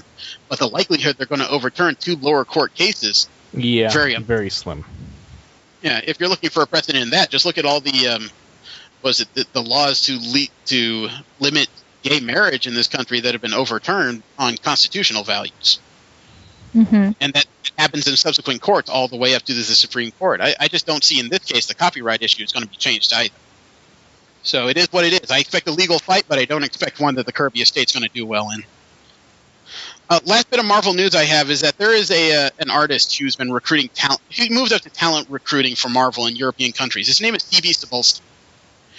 He is leaving Marvel Comics. This guy's a bit of a social man. There's even pictures of him partying with Paris Hilton. No, he's not a bad guy. He's apparently done very well in recruiting new talents from Marvel from across the world, which is why their comics have had such a different feel from series to series. But he's not just leaving Marvel Comics. He's apparently leaving his role at Marvel Comics to take a role in the larger Disney Marvel organization. Interesting. He hasn't said what that role will be, and neither is Disney. But if he's involved in talent relations and in recruiting, there's several things he could do in regards to the upper level of the company.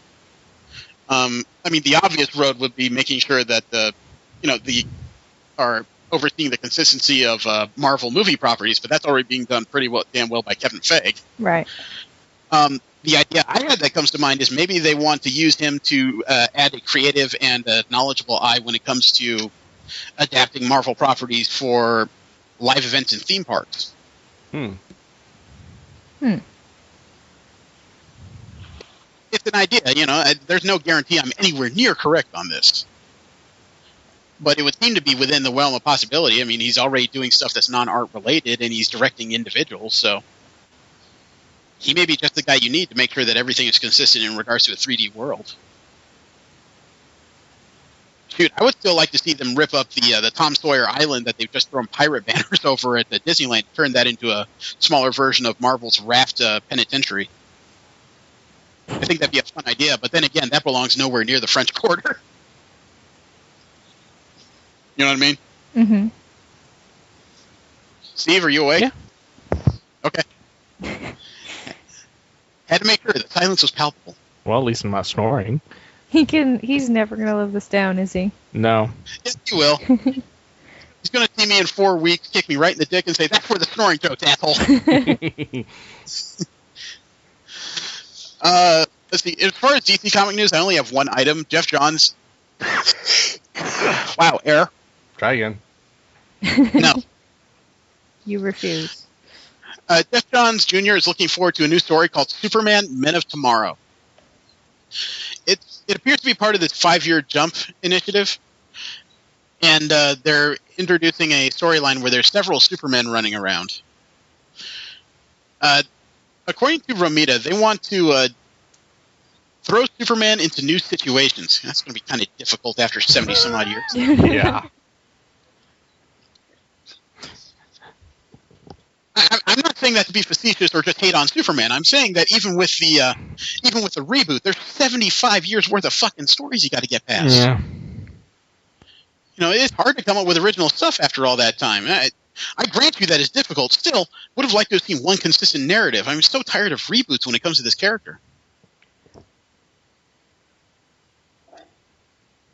And unfortunately, in the process of trying to talk about this, they really didn't talk about a heck of a lot because they want to keep a lot of the points of this story secretive. They don't want to bury the lead. Yeah. I mean, honestly, it sometimes seems like whenever they're trying to sell a new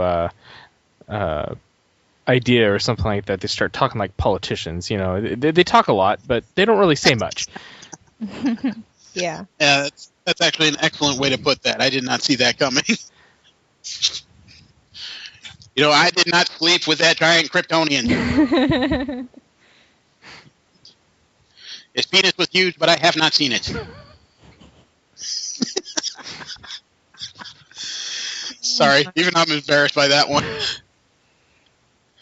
I have no general comic news. I do have a little bit of anime and Japan news.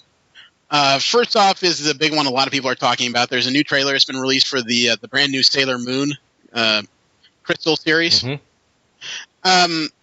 I mean, I won't ask V because the answer is obvious. Steve, Jesse, have you guys seen it? I've seen it. No.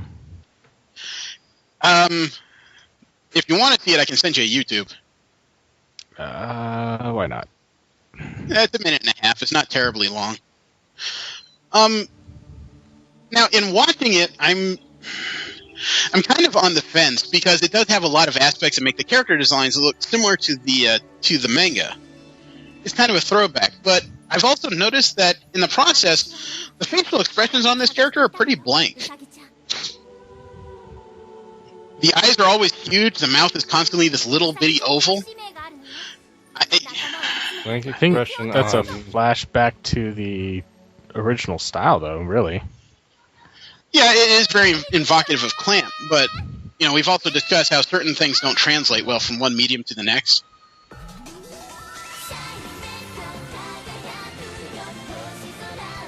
I don't know. I watched it back in the day only because it was on. I'm pretty not interested in watching it, the remasters. Yeah, the limbs of the character are kind of spindly, but the one thing I got from it, which is not what a lot of people are going to get, is that the hair on this character is either huge or her skull is enormous. The proportions of her hair seem off compared to the rest of her head. I don't know. It looks very reminiscent of the original. Somebody did a side-by-side comparison. The head of the original series was much smaller than this. It's almost like Texas hair. Yeah, I don't know. They keep giving you top-down views, and it just looks like her hair is kind of poofed out. But the top-down view is just what the fanboys are looking for. I don't know. I would think they'd be looking more for upskirts than top-down. Those will come as soon as they start jump kicking. Remember last week we kind of had like a bevy of stories about AKB48 and their issues? No, I don't remember that. Oh, that's right. By then you were snoring. Okay. Two members of AKB48 and a member of their management team was maimed in a saw attack during a handshaking event. Oh, yeah. A couple of them had lacerations to digits that required immediate emergency surgery. There were a couple of people worried that may have meant severing of limbs. Somehow this guy produced a saw when he had his chance to shake hands, and he started swinging it. Wow. I don't know where exactly he thought a saw would be a viable weapon when it came to killing someone. Maiming for sure, but killing might be a little difficult with that thing. Depends on if he was planning on killing somebody. He may have just been going for that saw that close to them. Well, you can have a very small saw. Yeah, and you got to remember, most of these events are handshaking events where their fans have an opportunity to get up close and personal and shake their hands. The more unsavory ones would have their own bodily fluids on their hands when they did so. I know. Well, now AKB fans are complaining about being treated like paying criminals. There are steel fences between them and the girls, body searches, metal detectors, police guards, and physical contact have been banned. Well, there you go. One guy screwing it up for the rest of them. Yep. After the attack, police asked them to introduce several security measures to stop these kinds of things from happening, or they would actually outlaw personal was it in-person events by AKB48 that involve fans. So apparently they've enacted several of the measures, and the girls are feeling much safer, but a lot of their fans feel like they're the ones, getting the shaft because of it. I would argue that, but what are you going to do? At the same time, you got to keep these ladies safe, and I think part of that safety should involve the limit of possibility of having other people's fluids on their hands. Yeah, I'm sorry. They have to put up with so much as it is already. Yeah. But most people aren't going to be reasonable about this because it's one of those things. If you're used to having it one way and then somebody else takes it away because somebody else screws it up for you, of course, you're going to feel persecuted because somebody else did. It's not you. You wouldn't do that kind of a thing, but, it just...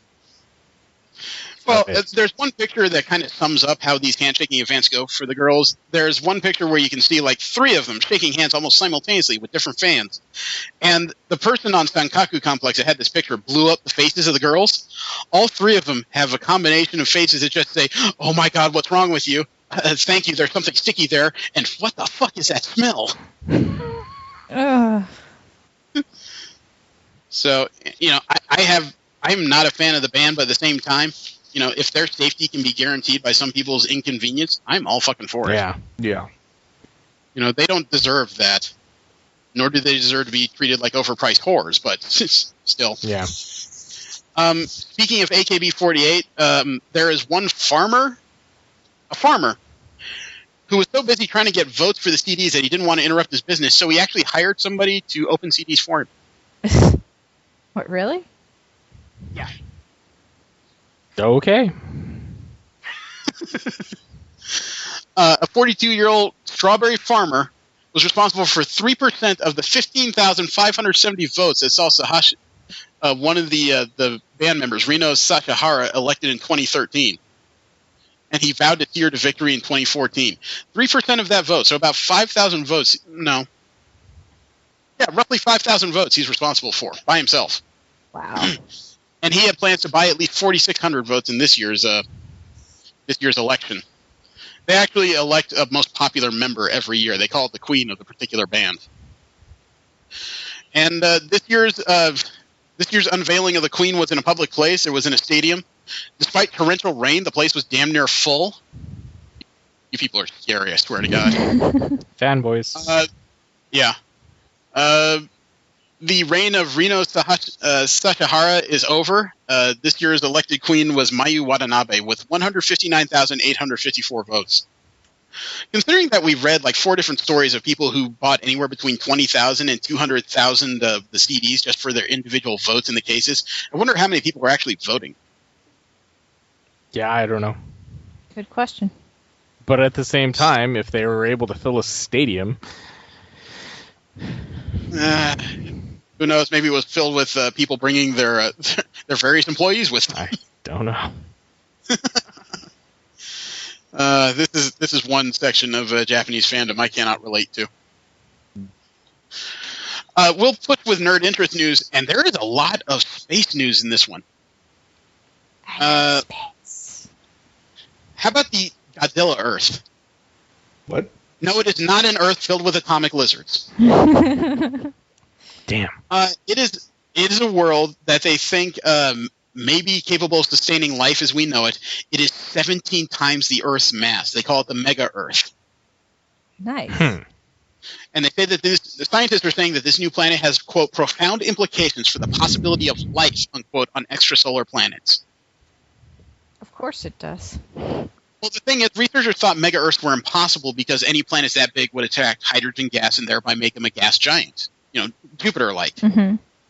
This one doesn't have a gaseous atmosphere. It appears to have an atmosphere closer to our own.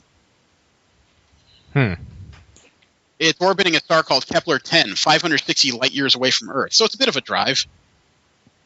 But its year is only 45 days.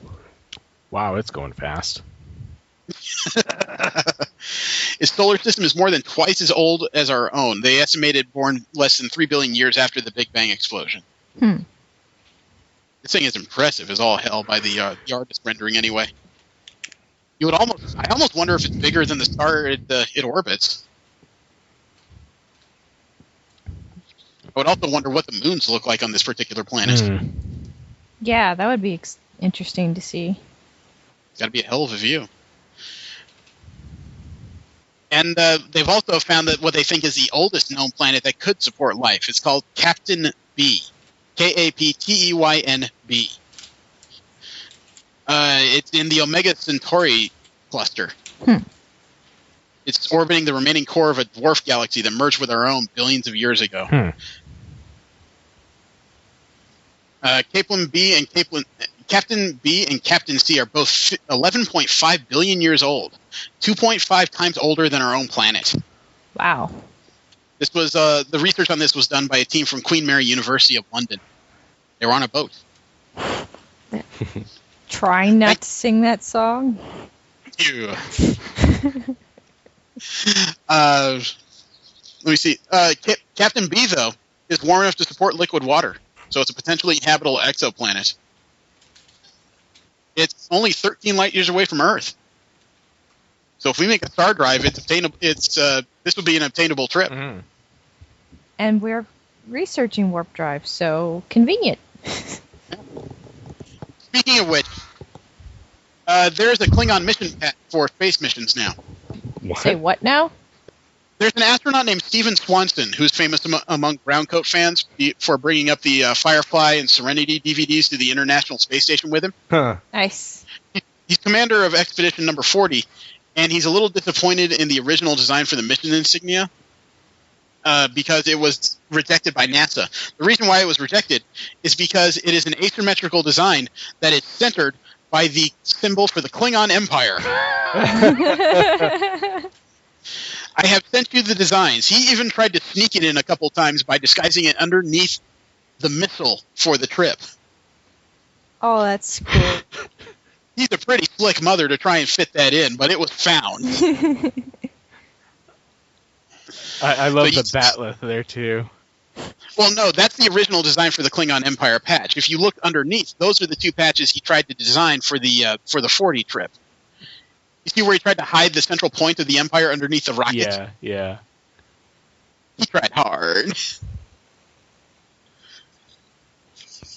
I gotta give the guy credit. He's not letting his fandom escape him. Nerds will rule the world. Yeah. Does that mean that all international disputes will be settled by trivia off?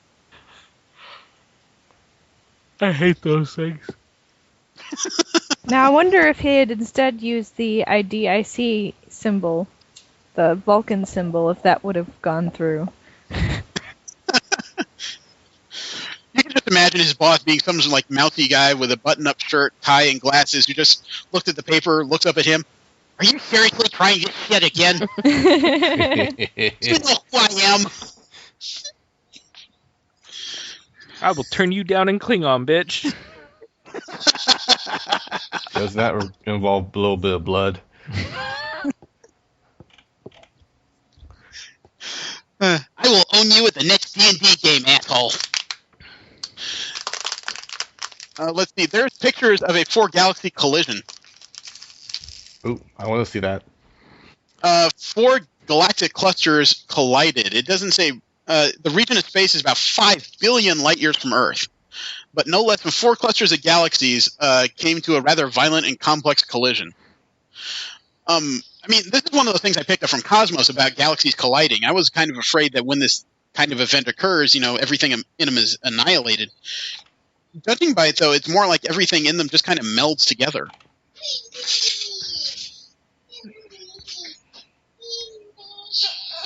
It's very interesting.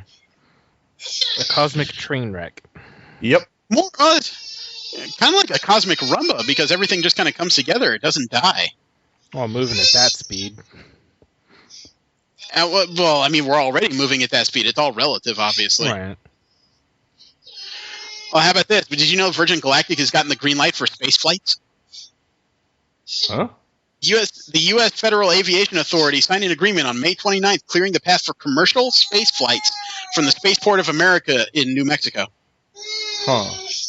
Yeah. Richard Branson has gotten the okay to make his galactic flights commercial. It's still going to cost you a butt ton of money. Probably. I guess my question would be, where does that flight end? Because you can almost imagine somebody just suddenly saying, and that ends our flight. Have a nice evening, ladies and gentlemen, and pops open the bay doors. I would assume that they would, end it as they go back into the atmosphere. Step out the plane on your left. Hope you can swim to the ISS. Have a great day.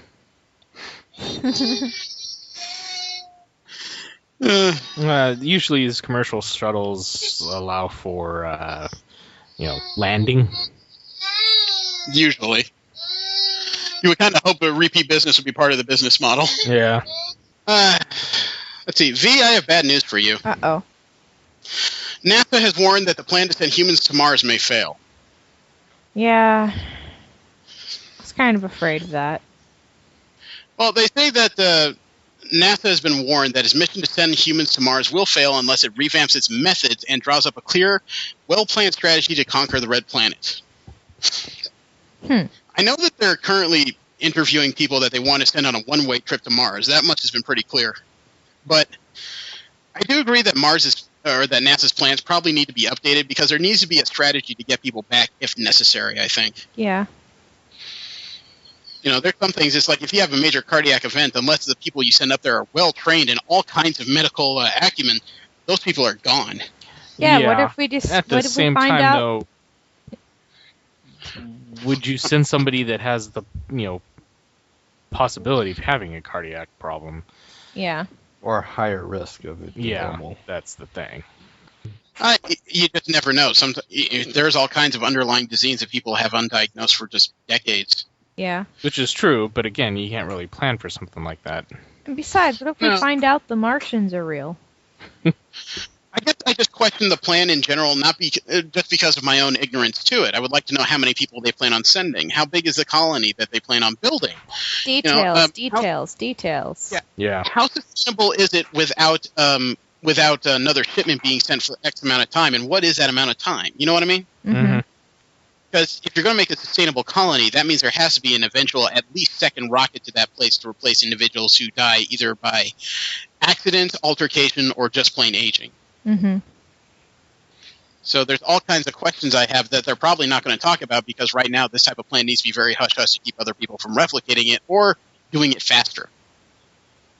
That's the problem, is that it's hard for me to address a lot of the issues that just logistically would come up. Yeah. Okay. We kind of touched on earlier how Thanos is going to be communicating with a lot of people in Guardians of the Galaxy via hologram. Mm-hmm. According to GeekExchange.com, as of 2015, you may be able to talk to your phones via hologram projected from your phone. Nice. Ostendo is a company that's been funded by the American military agency DARPA and has developed a 5,000 ppi projector the size of a Tic Tac and is able to control the color, brightness, and angle of individual beams of light across 1 million pixels. Nice. Now, each chip is able to project a viewable image by itself, but by adding additional chips, it allows for more complex and detailed imagery to be displayed. In comparison, the display in an iPhone is currently 300 ppi, so this projector could be much more vivid than anything on the market. Damn. Wow. They created a demo that involves 6 chips and is able to create a spinning green dye in the air that could be viewed by any angle. Holy shit, man. The future is here. It's getting close. I guess the question for me would be, what would the projecting device look like? Would it look like a giant phone booth in the corner of your room? I you would need a 3D image. You need multiple scanners from different locations to be able to capture the image you're projecting, right? I don't know. They have that desktop version. It didn't seem like it needed any kind of projectors except for the screen on the desk. No, not the projectors to project the image, the scanners to capture the image. Oh. To capture a 3D image, you need at least scans from 2 directions, preferably 3, wouldn't you? Yeah, true. Yeah. Mm-hmm. Well, I should say preferably at least 3. I would guess to capture a detailed image, you probably need 6 to 8. That's a guess. So, I have no idea, but I'm just thinking about the different views you could take of this thing. So it's a curiosity. If this is possible, that's great. I would hate to have to trim my beard every time I'm going to use my phone, though. I was going to say do my hair, but you all know that's fucking bullshit. We have some amazing prodigies on this planet as well that don't get enough attention. There was an article I found that was buried deep in my Facebook that was very much of my interest, and more people should talk about this young man. He's 19 years old. His name is Boyan Slat. Oh, yeah. I don't remember what country he's from. I believe he's from one of the Nordic countries. He's 19 years old, the founder and president of the Ocean Cleanup, and he says he has invented a method to clean up almost half of the Great Pacific Garbage Patch in 10 years using ocean currents. Nice. In other words, That's impressive. He's not dragging nets behind trawlers, which would be the usual way I would guess people would address this issue. He's devised a way to attach a series of nets to the seafloor, or similar structures, I should say, that just will sit outside the garbage patch, and as currents flow, push garbage around in the area, the nets will catch it, and maybe once, I believe he said every month, someone would have to go out and just send a single tanker to pick up all the refuse that's been picked up by it. He first became aware of the problem while he was diving in Greece, and he was coming across, quote, more plastic bags than fish, unquote. And he was inspired to start working to clean it up.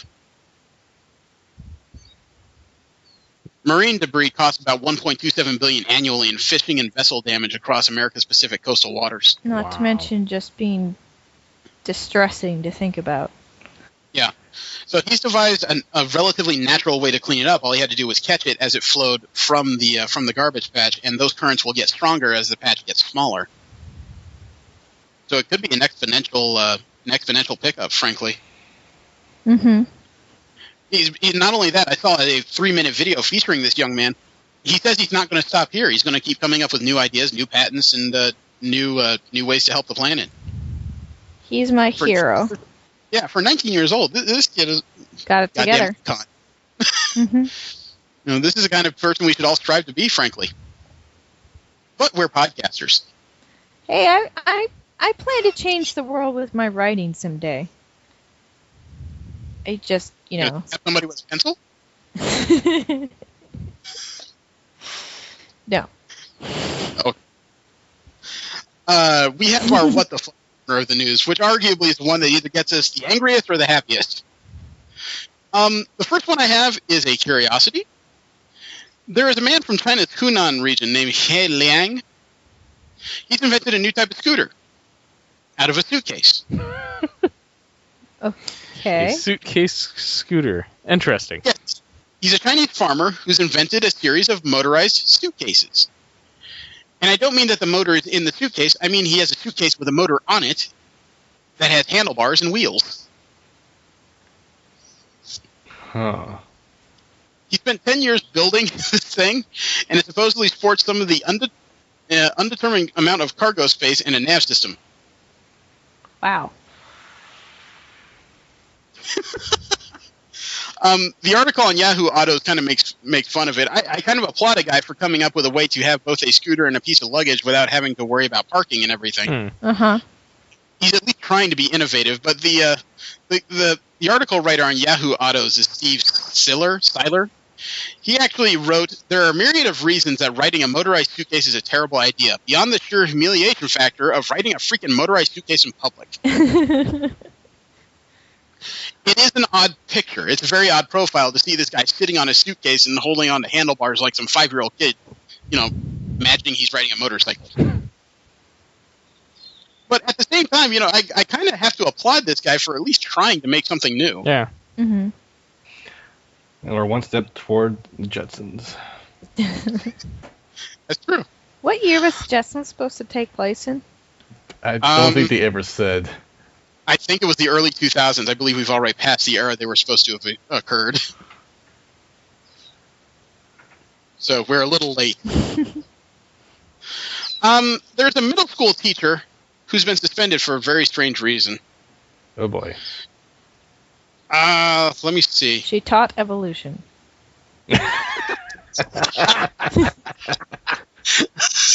Wow. It's funny because it's true. Yeah. Well, it's a middle school teacher in southeastern Michigan. The teacher's name is Alan Barron. 59-year-old teacher, taught in the local school district for over 3 decades. and is being forced to retire at the end, or was forced to retire at the end of the school year. The reason for it was because Alan Barron was showing a video to the students regarding the portrayal of black people in the media, including the Jim Crow era. Oh. He was discussing racial segregation during the laws of Jim Crow. The lesson included a video that showed white actors commonly using theatrical makeup known as blackface in the early 19th century, and a practice that lasts about 100 years. Somebody passing by saw the video, called him into the office, and told him that he was done at the end of the year. Okay. Denial. Yeah, an assistant principal saw the video and said that the video was racist and he was going to be let go. Speaking as a black male, that's messed the fuck up. Yeah. Because, despite it being a dark segment of American history, it's a segment of American fucking history. Yeah. At the same time, they've edited out. I mean, they used to have Bugs Bunny doing blackface. But they don't show that anymore. Well, they've also edited Huckleberry Finn, so the word nigger no longer appears in the book. Yeah. It's a bad word. Not in the versions. It's a word that's born of a lot of hatred, but it's a word that they used in the era. Yeah. Not in the version that I have listened to, actually. I read the book. School makes you read funny things, but at the same time, if we're going to ignore the bad things we've done in history, we're just going to do it the fuck again. Oh, yes. Mm-hmm. So why shouldn't this be taught? I mean, this was literally what he was talking about with segregation in America. I wouldn't say that's a central part of the lesson, but it should be part of the lesson about how Africans were portrayed in the media way back when. I agree, especially because exposure to things like that with modern sensibilities, it tends to make one horrified, which I think would make people think about things and, Yeah. At least uncomfortable, but yeah. Right. Well, there's another student who's railing against her own school, and this actually is a Canadian story. It's a girl named Lindsay Stockard. She's an 11th grader at Beaconsfield High School in Quebec, Canada. She and female classmates were asked to stand up for an outfit inspection during class. Oh, yeah, I read this one. She was wearing denim shorts. They were asked to put their arms by their sides so school officials could assess whether the bottom of their shorts or skirts lined up with their fingertips. If their fingers reached beyond their hemlines, the girls would be considered in violations of the school's dress code. She apparently tried to argue the matter in front of her class, and they wouldn't listen to her, and she wanted to tell them how she felt. She, quote, "They should approach it in a way that doesn't target girls, at least, for starters. That's because that's the first problem. They don't really care what guys wear. It's just kind of target the girls first," unquote. So she considers the rules rather sexist. And I guess unless you hold guys to the same standards, that's relatively agreeable, except for the fact that girls' reach compared to their overall body size is longer than men's, isn't it? I don't know. Some take up with... I thought it was standard between the genders. I thought proportionally girls' arms were longer and the torsos were slightly smaller than men's. I have no idea. I've never heard about that one way or another. Yeah. Well, I mean, V, stand up. See if your fingertips are longer than the hem of your garments. Well, I don't have a hem. Tell us about it. I do agree, though, that if this does not apply equally across the sexes, what's the point? I can't say whether or not any guys in our class are wearing Daisy Dukes. Well, it can still have shorts on. Yeah. After she failed the inspection, she left class and printed 20 sheets of paper that read, quote, "Don't humiliate her because she's wearing shorts. It's hot outside. Instead of shaming girls for their bodies, teach boys that girls are not sexual objects," unquote. Yeah, I agree with that. Around the school. For her action, she was given a 1-day suspension. Yep. The reasons for the suspension were never made clear. They only said, quote, "multiple infractions," unquote. Well, she probably posted those without permission, which you usually need to do on school property. Yeah, I understand it. It's all legalese, and they probably, they probably spun it in such a way where it fit within their guidelines, I'm sure. But, yeah, I do think it's a little ridiculous. I've always found dress codes to be somewhat ridiculous, but, yeah. To each their own. There was a judge that tried to beat the shit out of a lawyer in Florida. I'm not kidding. Judge John Murphy in Brevard County, Florida, was trying to get a public defender to waive his client's right to a speedy trial. I don't know the details as to why, but the public defender stood his ground. Good for him. Said he would not. And there's video footage in the courtroom of the judge telling this public defender, quote, if I had a rock, I would throw it at you right now. Stop pissing me off. Just sit down, unquote. Wow, sounds like Judge Judy. Yeah, to which the attorney, Andrew Weinstock, responded, I'm the public defender. I have a right to be here, and I have a right to stand and represent my client, unquote. The judge then invites the public defender to go out into a hallway in the back so they could settle their disputes by saying, quote, if you want to fight, let's go out back and I'll just beat your ass, unquote. I like this judge. So, the judge stood up. The judge stood up. The public defender followed him, and he thought they were going to have a lively but civil argument about the details of the motion. Instead, apparently, as soon as they were in the hallway, the judge just grabbed the public defender by the lapel and started threatening him. Okay, I don't like him anymore. Wow. The judge wasn't charged with anything, but the incident's apparently being reported to the Florida Bar Association. This judge isn't going to last very long. I don't know. It's Florida. He may be voted into a lifetime of service after that. Mm-hmm. So that's freaky when a judge is threatening to beat the shit out of a lawyer. You kind of expect the other way around because there's always judgments you're not going to like. But if a judge is going to go that far already, you would think this man, frankly, would get a free trial. Right? Yeah, it couldn't have affected the outcome of that trial in any way beneficially. Well, how? I would like to know the full story because maybe. Unfortunately, that's all I have. I mean, according to the way it's written, the judge wanted this man, who was up on I don't know what charges, to waive his right to a speedy trial. Why? Isn't that the right of every American? Yeah.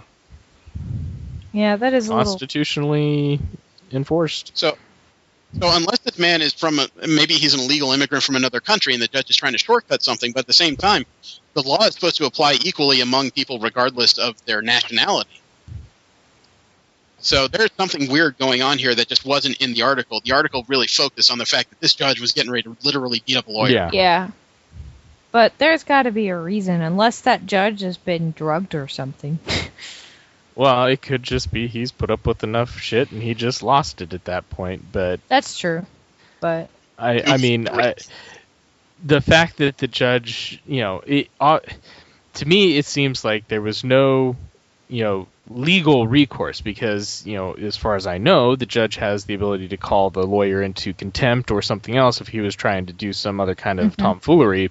So this literally just meant that, no, the lawyer was perfectly within his rights, to represent his client in that matter, in that way, and the judge just didn't want to have to deal with it and wanted to just beat the fuck out of him. Maybe the judge is retiring and he just had no patience for it anymore. Entirely possible. I don't know. Well, would you expect to live after being run over by a train? Not particularly. Usually not. I don't believe the person that got hit the other day in our town did. Okay, someone did. Wednesday morning of this past week, Auburn police in Alabama received several calls from concerned citizens who believed a woman had been struck by an oncoming train. When police officers arrived, they did find a woman lying on the railroad tracks, but she didn't look to be hit. She was asleep. 22-year-old Lindsay Horn of Salem, Alabama, the woman that police found, was sound asleep on the railroad tracks, unaware that a train had passed over her. Wow. She must have been very small. Yeah. She was blackout drunk. Yeah, I was going to say, she must have been very, very under the influence.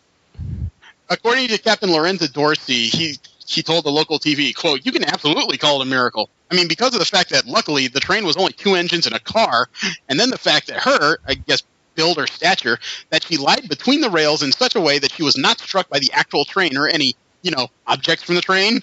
She's very, very fortunate and lucky," unquote. Yeah, it's a good thing she didn't roll over in her sleep. Somebody else who was near, or he noted in an interview with the Opeka Auburn News, quote, "I've been here for 28 years, and I've never seen anyone get passed over by a moving freight train and survive it," unquote. Nice accent. I would bet not. But the train, because of the disruption, the train needed to be stopped and an ambulance was called. Medical helicopter was put on standby. And this lady probably wakes up from a drunken stupor going, "Oh, what has happened? You nearly got hit by a train." "No shit."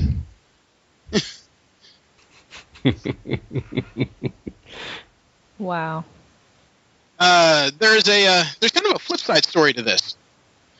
There is a man who's accused of running over his daughter's fiancé with a truck. Oops.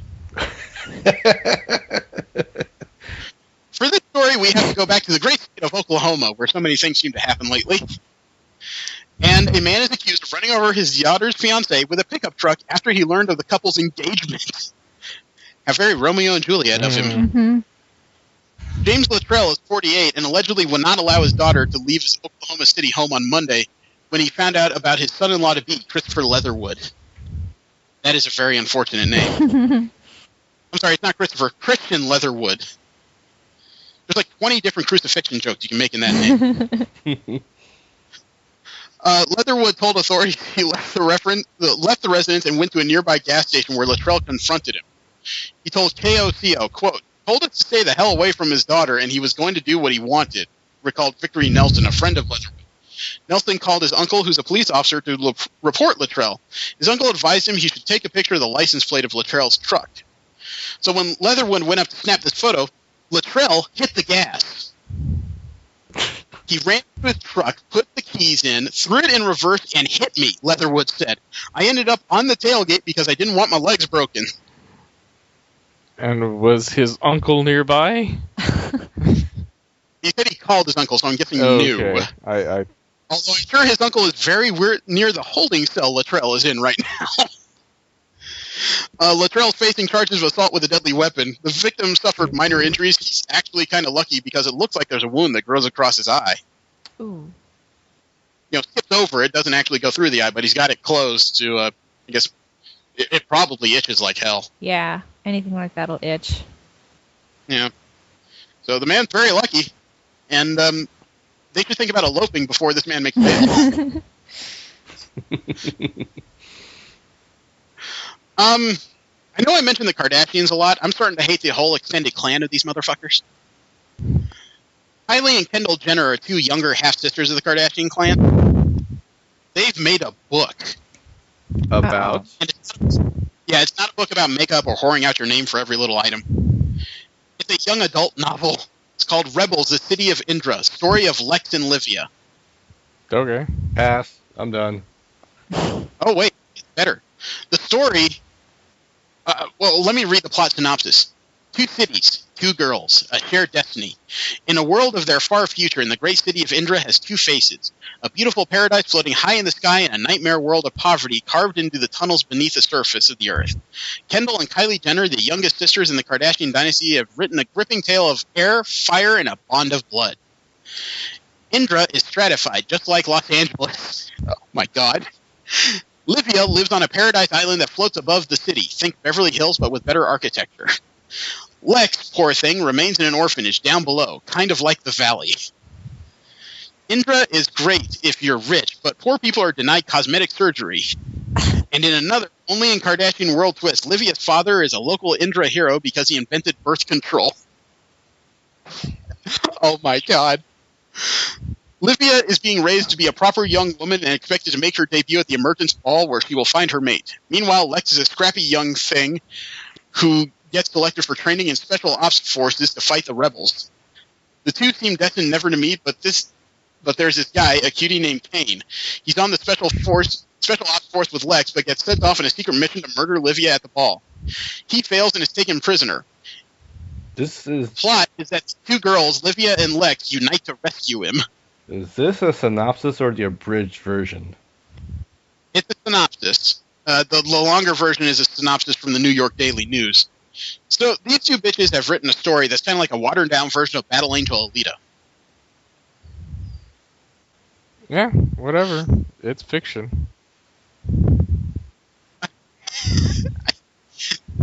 This book right now is selling for $11.16 hardcover. It's $18 if you walk into a bookstore and get it.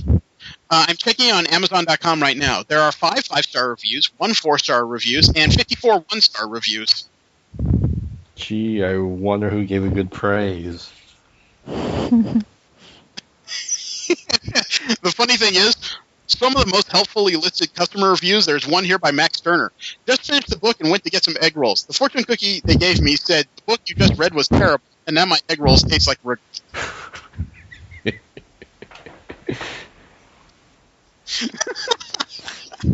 Oh my.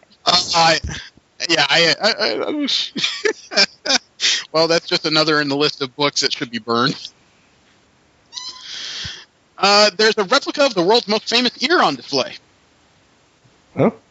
Aw. A German museum is exhibiting a 3D printed copy of the ear that Dutch artist Vincent van Gogh probably severed from his head. They used a genetic material of a distant relative to come up with a genetic what this ear would likely be shaped like. They used a 3D printer. Wow, Yeah, people have too much time and effort on their hands. Well, it was grown by, it was modeled off an ear grown from cells of living, living descendant Louis van Gogh. He's the great-great-grandson of Vincent's brother, Theo. I guess that would have to be because I don't think Vincent ever got married. Nope. He was gay. But he shares 1/16 of the same genes as Vincent van Gogh. It's an interesting idea, but it'd be creepy to frickin' stare at. I can't see any practical point in it. Okay, do you agree with the practical point in binding books in human skin? No. Okay, because Harvard has 3 of these books. Okay. Okay.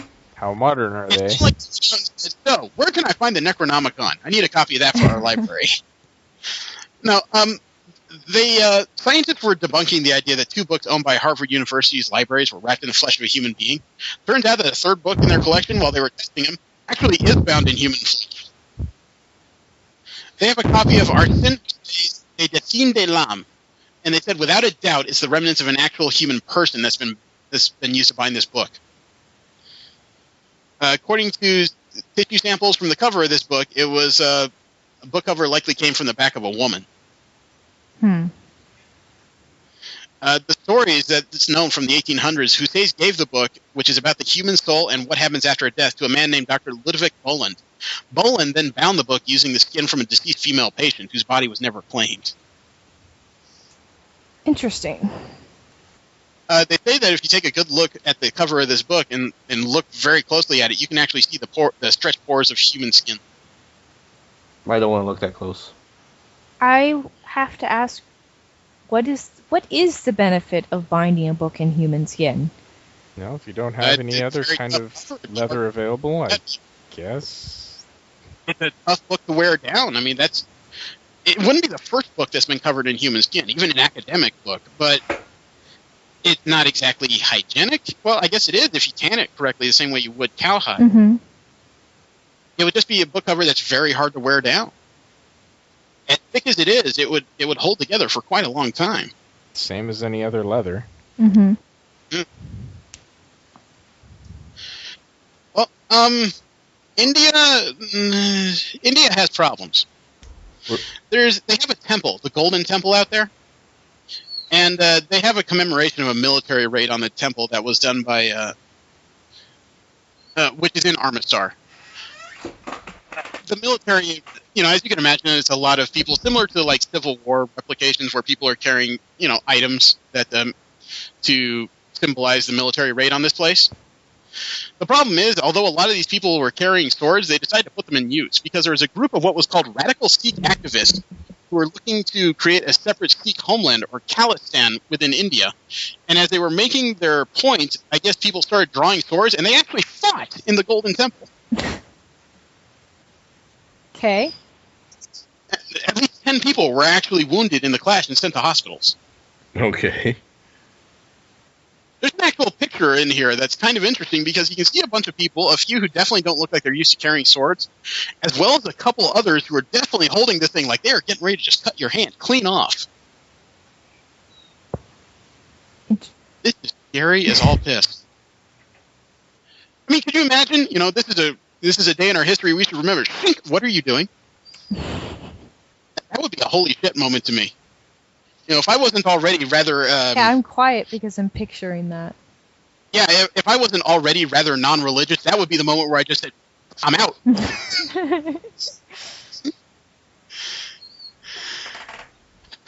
Last bit of WTF news I have is a doozy. There have been some storms going on in the eastern part of the U.S. lately. That is not a secret. There were security cameras in Saratoga Performing Arts Center in Saratoga Springs, New York, and they were just watching the grounds like they usually do during a storm. One of the cameras actually picked up a tree being annihilated by a lightning strike. Nice. Lightning randomly struck a tree on the grounds of the Saratoga Springs Performing Arts Center, and it just happened to be pointed in a direction where it caught a lightning bolt that struck a tree. I sent you guys a link to the IO9 story because at the top of it, it has a GIF of the most important part of the video. And you can definitively see where lightning just hits a tree, the whole thing explodes in a shower of sparks, and instead of catching on fire, it's just reduced to a shell of itself.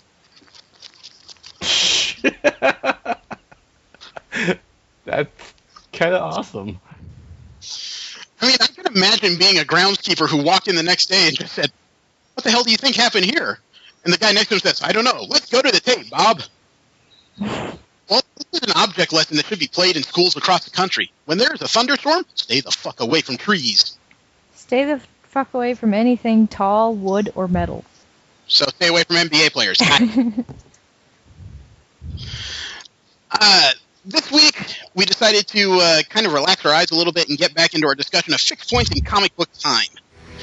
We want to go over events that have happened and figure out if these are things that actually should be kept in continuity, should be removed from continuity, or maybe could be tweaked and made better for their continuity. Perhaps you could apply a sonic screwdriver to Superman's head and it makes everything better. Well, actually, that wouldn't work. It would. Never mind. The first one that came up with was a modern event that happened. It's called Shadowland. You guys familiar with that one? That's the one where Daredevil started turning a little evil, wasn't it? It's kind of a complicated story. What happened was the Hand set up... the Hand got more of a U.S. foothold, and Daredevil struck a truce with the Hand for the first time ever, because the Hand leadership recognized him as the Grand Master of their organization. The group of shadowy mystical ninjas now has Daredevil at its lead. During the course of this, he decided to... he employed a couple of henchmen in the form of White Tiger and, I think, the Third Tarantula. He struck a deal also with the Kingpin, who didn't want to fight this organization. Over the course of it, the Daredevil took a decidedly darker turn. Over the course of a few issues dealing with this, he also built a giant pagoda in Hell's Kitchen. It was kind of this kind of thing where you didn't know that Daredevil was a shadowy protector who showed up anywhere. You suddenly had this monolithic item standing in the middle of a New York suburb that told you this is his place. And over the course of the series, it was discovered that Daredevil himself wasn't turning evil. He was being possessed by a demonic entity that is known as the Beast of the Hand. It was purged eventually, and Daredevil went on a journey to find himself and all this stuff and became Matt Murdock again. I mean, just based on the description I'm giving you, what do you guys think? It seems interesting enough for the character, and I have no real problems with it. I'm not really a big Daredevil fan, so I can't. Well, neither am I, but the prospect that Daredevil was suddenly the leader of the Hand, that was a different type of story. That was one that had definitely never been written before. After reading him, I'm of the mind that you don't need to remove this point in comic book time, but you do need to take a sonic screwdriver to it. Well, because the story of Daredevil compromising his morals was a very interesting twist. The fact that he reanimated the corpse of Bullseye and started working with it. The fact that he was trying to manipulate other heroes to do his bidding. Making a deal with the Kingpin. This is all very interesting to me. But the idea that all this interesting character work was undone by saying, "Oh, he was possessed." Fuck, you ruined it. Yeah, that's what I was thinking.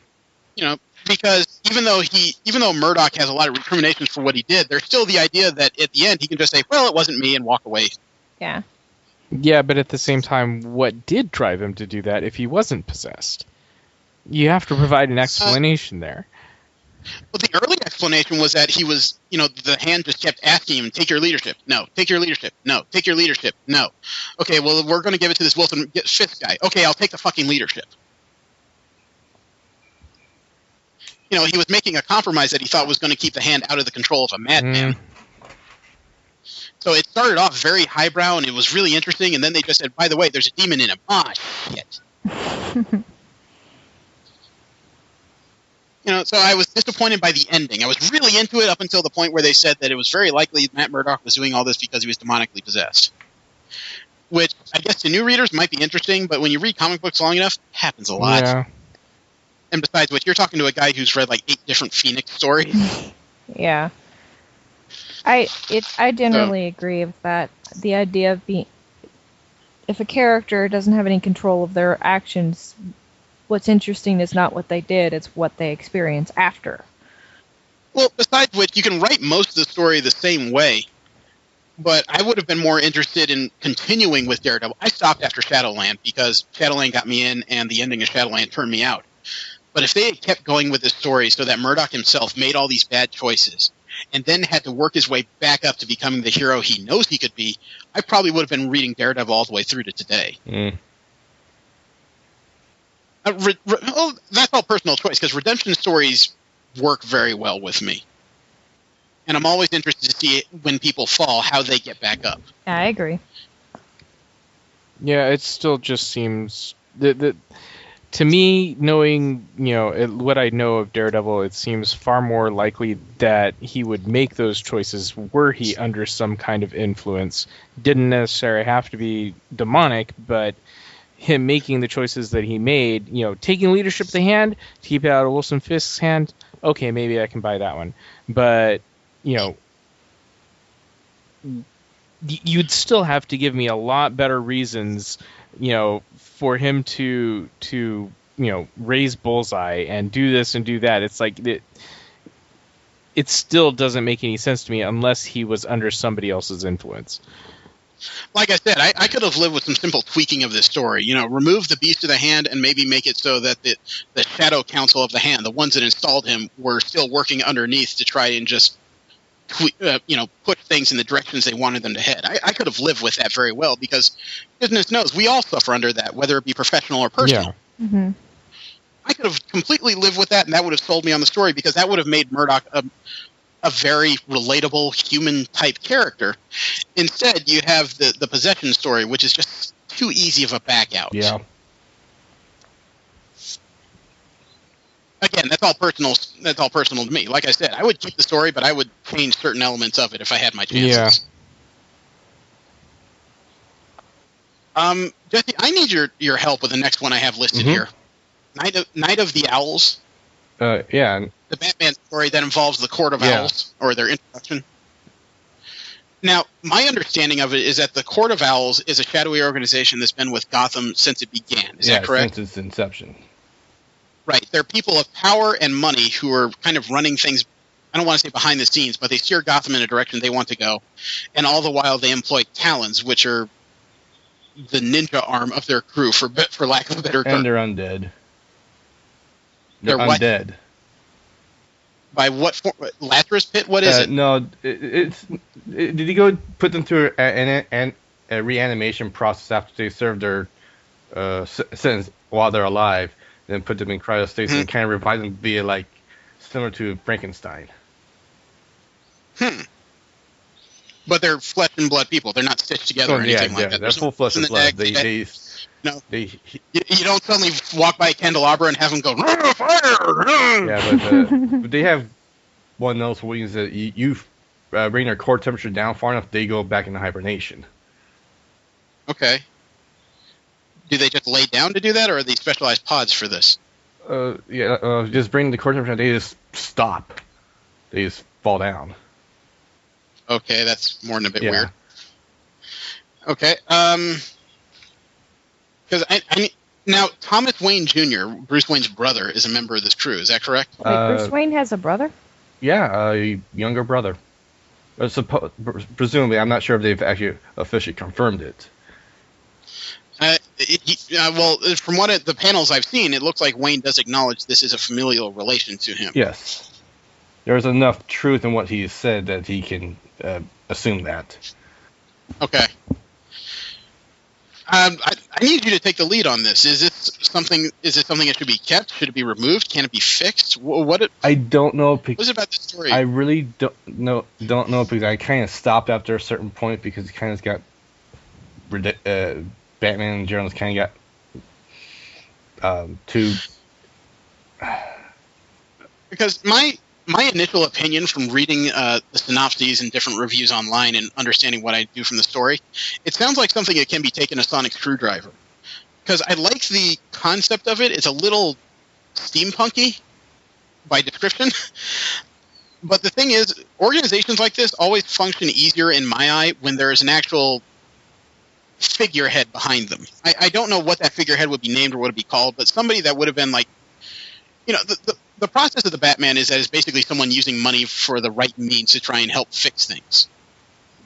And if you boil it down, at least. Now, if you have a shadow organization with this much wealth and power, I would almost like to see them come up with their own version of the Dark Knight, some kind of anti-bat or something. Oh, that's what the Talons are. Well, that's them in multiples, but I mean, if you got multiples of them one-on-one, they generally aren't enough to do the job, wouldn't you say? Yeah. That's the thing I'm looking for. I'm looking for that nemesis, that true, something that meets Batman on his own terms. That would honestly be his brother then at that point, because he went through the whole process of the Talon process, so he's actually undead now too. Oh, really? I didn't know he was a Talon. I just assumed he was one of these owls people, one of the leaders. The Talons are normally they recruit people from very with extreme athletic skill to be enforcers and whatnot. And once they serve their time alive, they put them through that one process and reanimate them when they are needed. Okay, does he have a personal moniker? Because I've seen at least 2 Talons on different teams associated with Batman. Oh, shoot. Does he have some kind of special owl-like name? Do they call him Hooter or something? Fear the Mouse Pellet. What is it? What do they call him? Oh, he did have a name. I can't remember it, though. Oh, shit. I almost kind of remind me of Owlman for some reason, though. I don't need another Owlman. There's already running. Yeah. Yeah, there's already one running around, believe it or not. But yeah, he's going under the moniker of Owlman. Thomas Wayne Jr. is Owlman? Oh, wait, no, that's from the other universe. Yeah, the forever evil Owlman is running around, who is Thomas Wayne. So the alternate dimension version of Thomas Wayne Jr. is Owlman, and he is running around. I'm wondering if the domestic one has his own name. Well, he had an alias known as Lincoln March, which was apparently the intersection where caused him to go into a hospital. So, I mean, it sounds like to me this is an interesting story, but one that could use fixing. What's your opinion of it? Again, I haven't seen any more follow-up beyond the initial story about it. I mean, we got the one town that's in the Birds of Prey, which I'm not sure if it's there anymore. You got the Calvin Rose, which went through the whole undead process, which I stopped reading at that point. Honestly, I don't see enough. I can't make a good judgment because I haven't seen enough fallout from this. Yeah, to me, the idea of a shadowy organization that uses money and so forth is plausible. No, I believe it. That's why I'm not. I don't even necessarily need to see a nemesis in my case, as long as because they could be funding other villains at that point that he's running into his nemesis, and there's a shadowy organization in the background that he has to figure out even exists, or something along that line. So it just depends on how they're using them, I guess. Okay. The creation of the organization, I have no problem with. Yeah, the creation of the organization is no problem because they directly influenced Bruce Wayne by being the organization responsible for the death of his parents, as well as actually Dick Grayson was also meant to be one of the Talons until he got away. Okay. Yeah, I'd be interested in it if it had a couple changes in it. It doesn't sound like the kind of story I'd generally sit down and read partially because of how tired I am of Batman. Yeah. And the other part of this is it seems like they started with a great idea, but it almost sounds like somebody wrote something down and then the editors got into it and made some tweaks, and it kind of made it a little muddier. That's what it sounds like to me. Yeah. I wouldn't mind seeing a more cloak and dagger plot every now and again, made available by these guys. Well, you would think that'd be the direction they'd have to go with Batman now that they've kind of dispelled the idea that he dresses as a giant bat because the bad guys are a superstitious, cowardly lot. We found out they're not. Or at least they've evolved to the point where they're not. They understand this is a man in a bat suit. So you would think that more people would challenge him. Yeah, well, it's still a guy running around in a bat suit that kicks your ass. With his bare hands. Yeah, well, I mean, it's like Captain America. He's a well-trained soldier, but that just brings out some of the people who want to challenge him, like Batroc the Leaper and shit. True. Yeah, But- test out or cut their teeth on him. But I imagine, you would look at the guy and yeah, he's a crazy freak. He dresses in a suit, but at the same time, for the average common thug, you'd be like, I don't want any part of that because the guy's you know fucking what? crazy. You know what? There was a head in the Court of Owls, but he was in the Town comic. Well, this sounds like another instance of a sonic screwdriver is necessary. Oh, That's me. it feels very. The Court of Owls thing feels like a huge blanket with no real direction it wants to go. Okay. I still like the right. idea, but they need to narrow it down. Okay. Let me see. I have a different event here. We have one that's mired in the X-Men. It's called Age of X. It's a strange story where the X-Men, on a whole, when they're living... This is before the schism, when they're living on Utopia. Okay. Mm-hmm. They were thrown into an alternate dimension where humans are besieging them on all sides, and Utopia is now known as Fortress X. It's kind of their last stand bastion. And there's several different items about it where Rogue is now known as Legacy. Everybody that's about to die, she touches them at their moment of death, so she retains both their memories and powers, so they're stored for later use. Cyclops was captured at a young age by humans, and his eyelids were removed, and he was used as a device of execution for mutants before he was freed and fitted with a special harness to control his powers. Psylocke never went through a body swap, so she's still English. Legion has lost most of his arms instead of just his hands. Avalanche was on the team. There's several weird swaps here, and it turns out that the whole story happened because Legion, Professor Xavier's son with the multi-powers, had some kind of freak out where his mind not only aligned, but his powers created this alternative universe that they've been thrown into. It was a localized thing where they found out that they were in kind of a dimensional slip. The area of their world was finite, not far beyond the confines of the island. You know what I mean? Kind of like a video game. Right. Mm-hmm.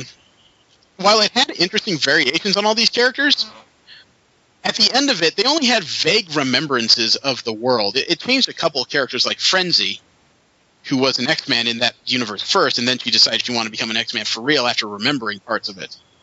But by and large, most of the characters involved in Age of X have zero memories of it. So I'm of the mind that if you have a story that's an alternative take, and it doesn't affect probably 90% of the characters that were involved in the story... Yeah, then what's the point, in a way?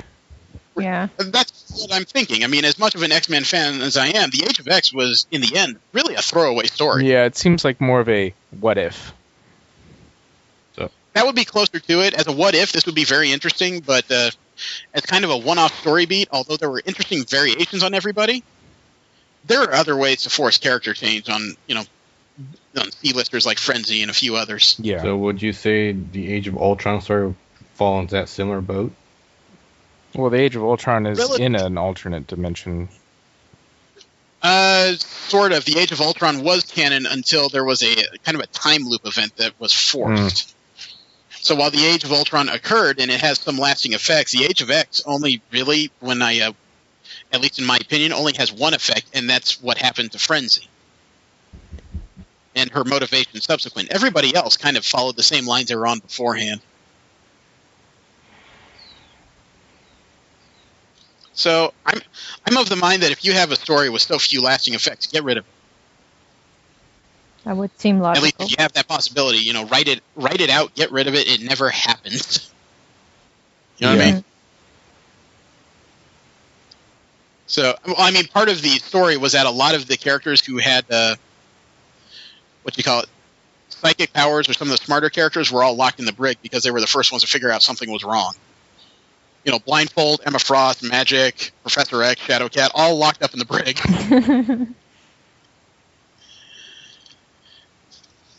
So, yeah, this story really didn't need to occur. Or if it did, just have, lasting consequences. Yeah. As it is with most Elseworld styles or multiverse style stories in Marvel, after it was written, it's been written in that this place now exists as an alternate universe in their multiverse, but at the same time, there's no reason to go back to this. Mm-hmm. Not unless the character dies in the 616 and, oh, look, here's the alternate version. Join the team! Mm-hmm. Let's move on to something DC did, and that's something that I have read called The Blackest Night. You guys recall what that story is? Yeah, that's where they kind of justified bringing in all the other ring colors. Yeah, seven ring cores were formed, and making an entire rainbow of fruit flavors. But the antithesis of all this was that there was brought in a group of Black Lantern rings, which were supposedly reanimating the corpses of different characters that had died throughout DC. And in some cases, they actually inhabited the bodies of characters that were died and resurrected in DC. It was a weird story where that these reanimated corpses fed on the emotions by ripping out the hearts of other characters who could then be turned into Black Lanterns themselves. So kind of like a Power Ring zombie horde. Pretty much. I don't remember them using a whole lot of constructs as Black Lanterns. I just kind of remember them being reanimated and attacking as twisted versions of themselves. There's a few variations on that, like how Captain Boomerang could suddenly make black light boomerangs and several other items. It's as weird as it sounds, really.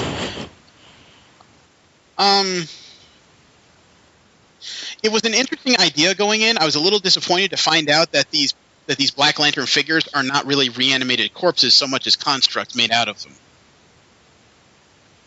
They found out that the rings were controlling the bodies instead of just kind of manipulating them. So it wasn't a true resurrection event. It was kind of a smokescreen. The villain behind it all was called Necron. He's a character that fancies himself a god of death, emaciated person holding a scythe type thing. I'm sorry? I was just humming. Okay. There was one holy shit moment I remember in the series when we found out that the Black Lantern battery, the giant lantern similar to the other cores that produces the power for the rings. Well, all these lanterns up until recently had entities in them which were supposed to be the embodiment of their varying parts of the emotional spectrum. The Black Lantern battery was actually powered by the Anti-Monitor. That was a fun little twist. Wasn't that the one that was actually charging the Fear? No, that was Sinestro. Not Sinestro. Parallax. Parallax. Was the one that charged the yellow battery. Right. Yeah. That's the thing that looked like a giant mantis when it isn't inhabiting somebody and giving him gray hair at the temples. So, I don't quite know what to do with this one, because the build-up to the story was very important. It helped expand the Green Lantern mythos. In the end, though, after encountering the Black Lanterns, I don't think a whole lot has really changed. I know that's harder for you guys to gauge because I'm the only one that read DC at all as an interest instead of just as an assignment. Yeah. But I can't think of any Black Lanterns that are still around other than the Black Hand himself. And even then, he doesn't appear to be using a ring for his powers anymore. The Anti-Monitor was banished after that. Necron keeps reappearing, but he keeps appearing with different plans, so I don't know if Black Lanterns will be a part of it anymore. Other than one of those things that made a lot of people scream, oh my god, you're alive, or oh my god, you're alive, I can't really think of a whole lot of lasting effects on this story. Yeah, it seems like one of those that you might want to just tweak a bit, make it a little more impactful. If there was a possibility of like some kind of weird backdoor resurrection via the storyline, kind of like the trial of some of the Greek heroes went through when they had to get people back from the land of the underworld, that might be more interesting. Now that's backdoor resurrection. I have a whole bunch of different images running through my head right now. But if you could do something like that, where it's possible to bring back characters that don't involve the retcon punch, that might have been more interesting. But I'm still kind of on the fence on this one as to whether or not it needs tweaking or just plain written out. There's reasons for either way, you know? I mean, V, Jesse, you guys have been largely quiet on this. I know you've listened to me ramble about what the story is. I really can't say. I mean, ultimately, what real lasting effect did it have? Moderate, I guess would be the right word for it. The effects were felt in the characters that died, but other than that, there was no real character. Well, there was one or two characters brought back. But they weren't ones that had lasting impacts on a lot of what went on. And that's kind of sad when you consider the list of characters in DC pre-52 that had died. There was a lot that could have been done. For all I know, they could have brought back the Teen Titans Terras and remade her as like the premier supervillain in the DC pantheon. They didn't do any of that. I know there was a couple of resurrections, but they were so moderate. I just don't really recall what a lot of them were. There were a couple of characters that obstinately refused to be reanimated. They stayed dead. They were given, as in they were actually given a choice?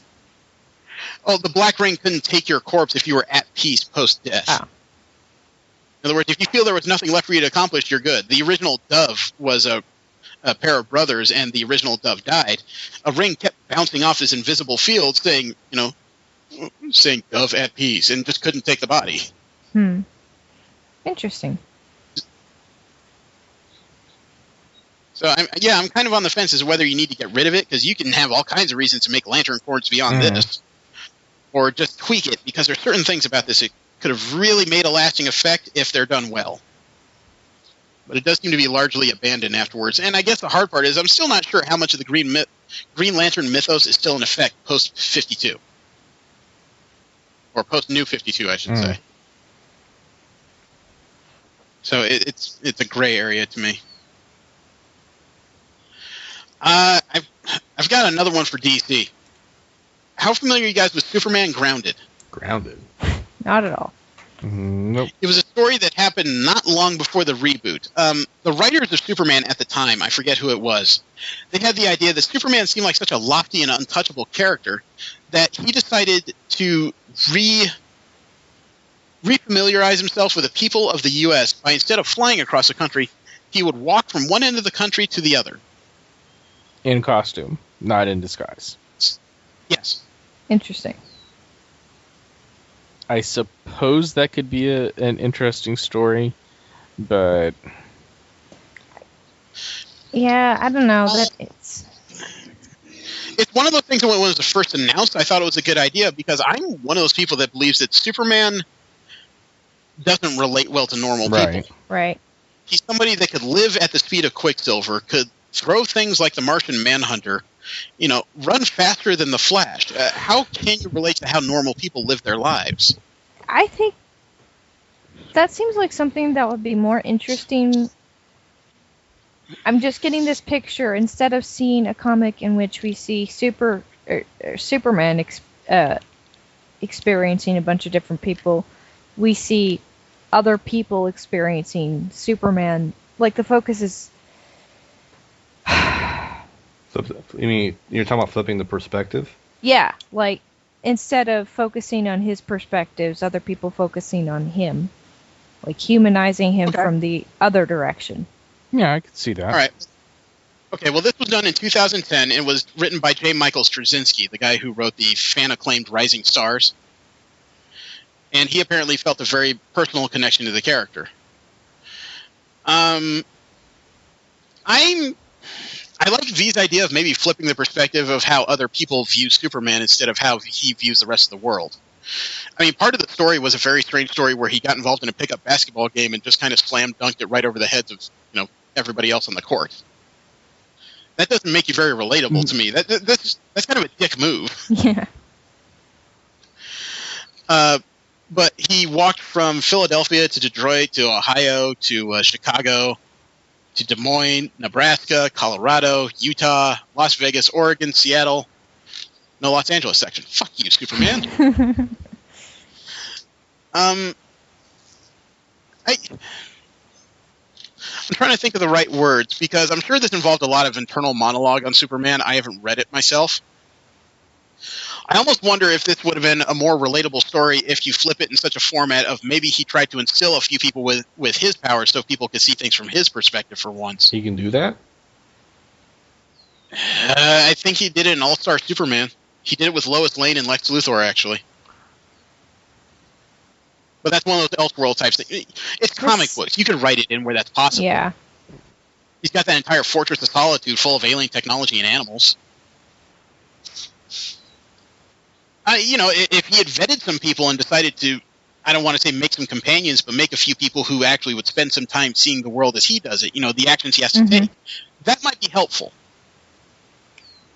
This whole thing of simply walking across the U.S. to refamiliarize yourself with the culture of America, that's not entirely useful because walking from section of city to section of city, you have different cultures that they have vastly different needs. Well, not to mention the fact that you're doing it as Superman. You're walking around in freaking blue and red tights with this big S on your shirt, and you're expecting people to be genuine with you. What's their reaction to be? Oh my god, it's fucking Superman! Right? You're not going to see anything. It's like... Yeah, he should do it as Clark Kent. Yeah, exactly. That would have made more sense. Or maybe go to see Bruce Wayne and get another alter ego so nobody recognizes And that would make him. even more sense with the flip perspective thing, because people would just experience this guy, and then they may or may not be revealed as to who he actually is. Okay. I like it, because the stories you're describing would be one of the few times I would be extremely curious about picking up a Superman book. I like the ideas, but I mean, the event in itself, it almost sounds like we're coming to a consensus of if it doesn't have multiple screwdrivers taken to it, this should really be removed. Yeah. Or I don't know how it played out in the story. I don't know how it ended up affecting anything, but, that isn't a story I would want to read. Well, this was during the era where Batman had Batman Incorporated, when he was franchising the bats to different parts of the world. I don't know. He actually had a Superman squad at the end of this. I've never heard of this. He gave signal watches to Super Chief, Steel, Iron Monroe, Livewire, Superboy, and Supergirl, forming the Supermen of America. Iron Monroe? I've never heard of Iron Monroe. It sounds like Storm got another mohawk. I've never heard of the Supermen of America. That's almost a frightening prospect because that kind of crew could destroy everything. Mm-hmm. You'd have to be real careful about who you talk to with those crew because you start whispering about them, they hear you from across the planet. Kick your ass.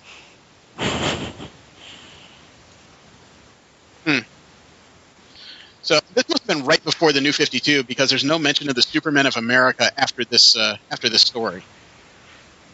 And 2010? Yeah, that would have been right before the New 52, wouldn't it? Yep. So would it really matter if we let it stay or go because New 52 pretty much erased it? I suppose not. I just think there are so many different ways to approach this story that kind of negate the purpose for having it in the first place. I would get rid of it, frankly. Yeah. Because I don't see how walking from one end of the country to the next makes it easier for you to relate unless you really interact with a whole lot of people. Yeah.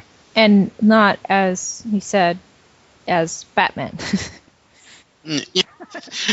Well, if you talk to them as Batman, maybe you would learn something. Oops, I meant Superman, but... Excuse me, citizen. Hey, where are you going?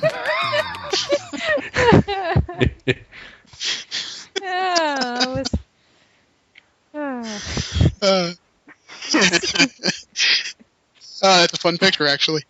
I have another Marvel one here, World War Hulk. Ooh, trying to remember that one. I've heard. That's the one where you got. if the Hulk was thrown off the Yeah. planet by the Illuminati. Yeah, okay. But World War Hulk was not that story. It was when he World came War back. Hulk is a story. Yes. After the events of World War Hulk, he found himself at the head of a small group of survivors from his planet, technically about 3 large starships worth of them. And he led them directly to Earth, where he proceeded to get his vengeance on those people that kicked him off the planet. And if anyone else stood in his way, fuck them. This was a story where it's not Hulk smash, it's Hulk very angry with you. You know, this Hulk had learned to speak, he had learned to reason, and not only that, but Banner was behind this one. I remember a specific story where they managed to exhaust, was it Doctor Strange used a spell to force the change so that he turned from the Hulk back into Banner? And then he put down his hands, and Banner took them. He said, "I'm glad to see you back, my friend." And Banner looked him right in the eyes, and suddenly Strange realized his hands were being crushed. And he said, "Who said you were my friend?" And he immediately turned back into the Hulk.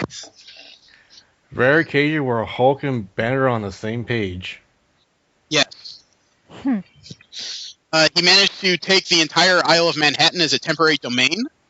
He had enslaved half the heroes and put these discs that were powerful enough to enslave the Hulk and turn them into gladiators, and he wanted to see members of the Illuminati fight each other. Yeah. The main crux of the story, though, was not that he was trying to destroy the world or make them pay. He wanted these 6 to learn specifically what it was like to go through that. He didn't want to destroy the planet. He didn't even want to rule it. He just wanted to get back at these guys, and then we figure out what to do from there. It's like, know my misery. Well, he blamed them for the destruction of the planet he was on because the satellite that they sent him in was originally supposed to go to a peaceful world, one very quiet without struggle, but it was knocked off course accidentally, and he ended up on a world full of strife under a despot. And long story short, the satellite he was on still had a nuclear drive in it that went off and destroyed the atmosphere on the planet, as well as killing the woman he took as queen. Fuck. And he found out towards the end of that story that the core of the satellite was actually stable. One of his followers tweaked it because they were convinced that he was the mythical world breaker of their legend, and he wanted him to live up to his purpose, so he destroyed the planet. So. Yeah. There was also an interesting piece towards the end because the Hulk was pissed off when he learned what happened, and there was only one guy that took him on one-on-one after he beat Professor X. He beat Doctor Strange. He beat Reed Richards in the Fantastic Four. Beat Black Bolt one-on-one, which turned out to be a Skrull, but that's a different story. And at the end of it, it ended up with a Hulk one-on-one versus the Sentry. Which really was no challenge at that point. No, actually, it's stalemate.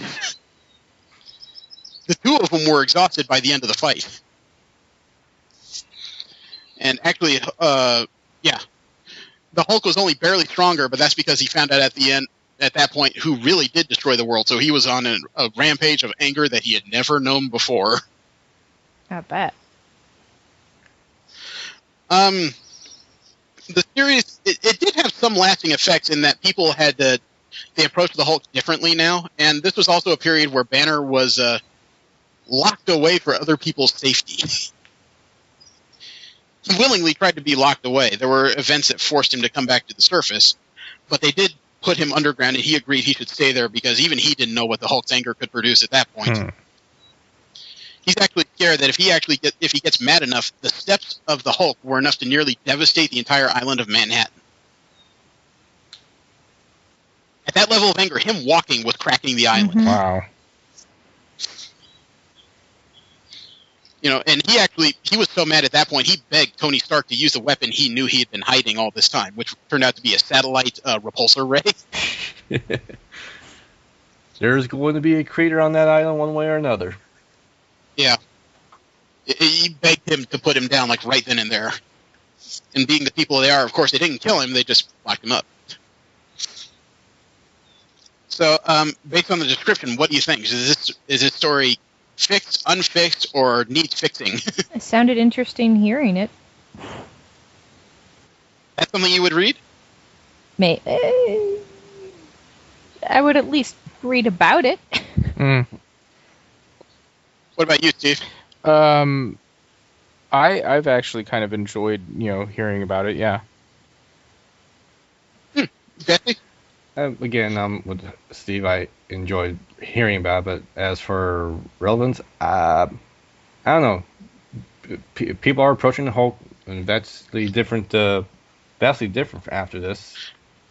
Well, it was an event book like any others. It was definitely meant to drive sales, but it did, I guess, have some lasting effects on at least the character and how he approaches things subsequently. Which is all you really need from, it's all I need from an event book at the end, is that there's an actual consequence. If there's no actual consequence post-story, I don't know why you have it. I thought there were some interesting character moments that came out of it, because the X-Men largely stayed out of it. They weren't involved with Professor Xavier at the time he came by. It was still the Xavier School, but it only had his name. He had been ousted because they found out about the secrets he had been keeping from them. Like Gabriel. Who was the Lost Summers brother. It was kind of interesting when he dropped in, because he immediately starts fighting everybody, and at one point X-23 jumps on him, starts slashing. He pries her off him like it's nothing. And he looks at her and says, "You look like Wolverine. Smell like him too. Hope you heal like him." And he throws her right into a brick wall. Darwin tried to take him on one-on-one, and he was knocked out, and suddenly he unconsciously teleported away. And as someone realized, when your power is adaptation at all costs, sometimes the only way to survive the Hulk is to get the hell out. Yeah. And he did go across the country, at least looking for the people specifically that got him off the planet, and anyone else that stood in his way was fair game. That's why he was fighting the X-Men. He was looking for Xavier. They didn't know where he was. He didn't believe him, so he started wading through them. That brings interesting images to mind. Yeah. Early on in the story was scary. When I said he beat up the Black Bolt, who I think was a Skrull at that point, he wasn't just, laughing at him. He didn't throw the guy in a brig. He waited at the tip of one of those starships that was floating through space, from the moon, and as soon as he was close enough to be seen, he stood on the nose of that ship and held up Black Bolt by the neck, just kind of saying, "Here I come, asshole." There was a lot of scary moments in that one, and even Peter Parker said, "What do you do when the guy that used to be the third strongest guy on the planet just beat the second strongest guy on the planet?" Be somewhere else. Yeah, really. So it sounds like this one can stay. Yeah, I would say so. Okay, I got a different one. It's another Batman story, but it's a recent Batman story called "The Death in the Family." Oh, that one.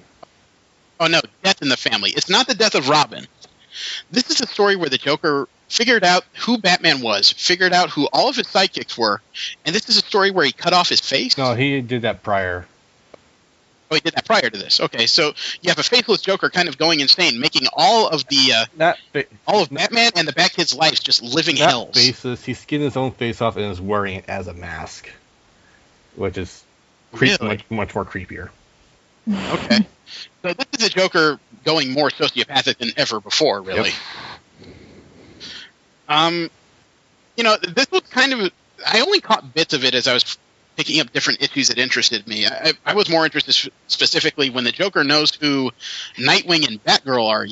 Two people associated with Batman but don't live with him. How do they respond to that? They freak. And it got to the point where the Joker was actively killing members of Dick Grayson's circus. He was shadowing Batgirl everywhere. Giving silent threats to her family. Batman and Robin at the time, which was Bruce Wayne and Damian, wasn't too worried about. Those are two guys who can watch each other's backs. But it really left the idea that the rest of this, including Alfred, was all fair game to him. I've actually read it through the entirety of that. I read the last issue. I did specifically read the last issue of that story when it came out. And I gotta admit, as a story, it's probably one of the better Batman stories I've ever read. Simply because this is that scary moment. The guy who can really F up your life knows exactly who you are, knows who all the people who are important to you are, knows who are the people who are important to the people who are important. And you know that this guy is crazy enough that any one of them can be killed just because it entertains him. Scary dude. Well, there's an interesting...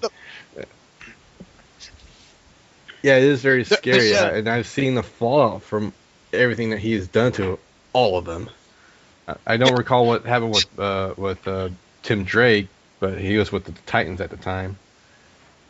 Well, the final part of that story, if you remember, he assembled everybody at the same table. He knocked out Batman. Batman woke up with Robin, Red Robin, Nightwing, I think Alfred, and no, not Alfred. Alfred was there, but he was Jokerized.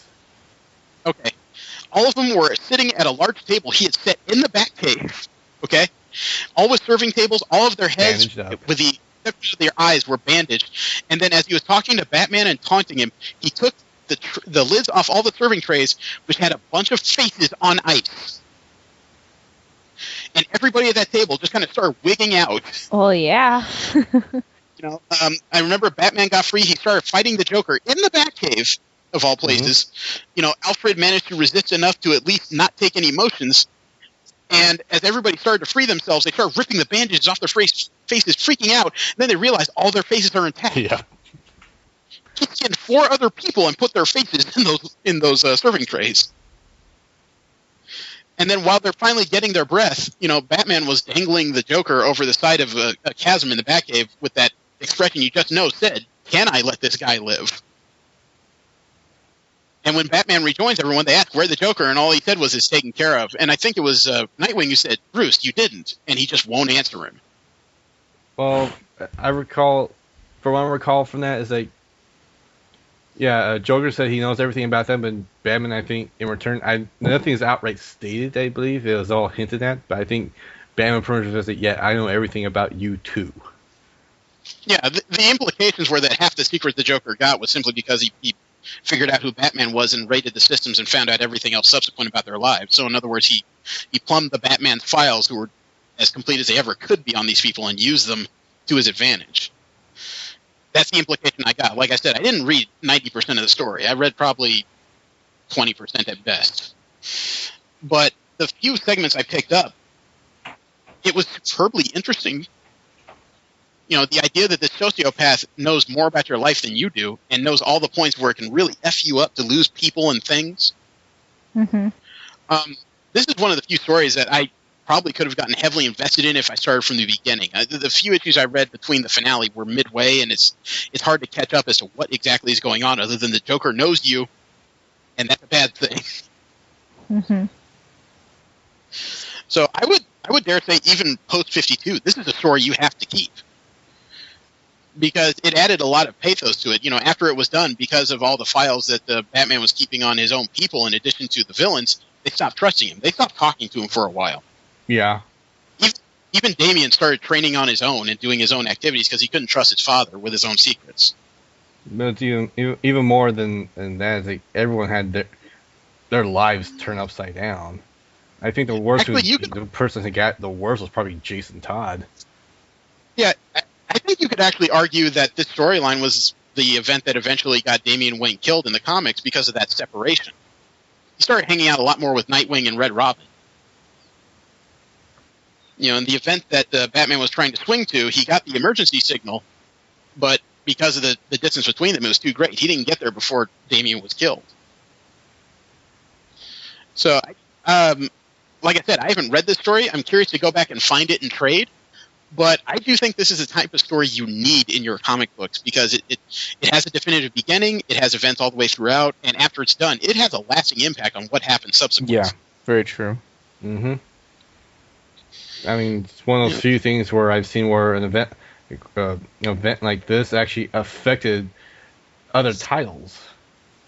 Yeah, you could almost say that Batman kind of had a Spider-Man moment. Spider-Man had Norman Osborn, who knew everything about him and wouldn't let go of his identity, and was just haranguing him forever until he magically forgot it.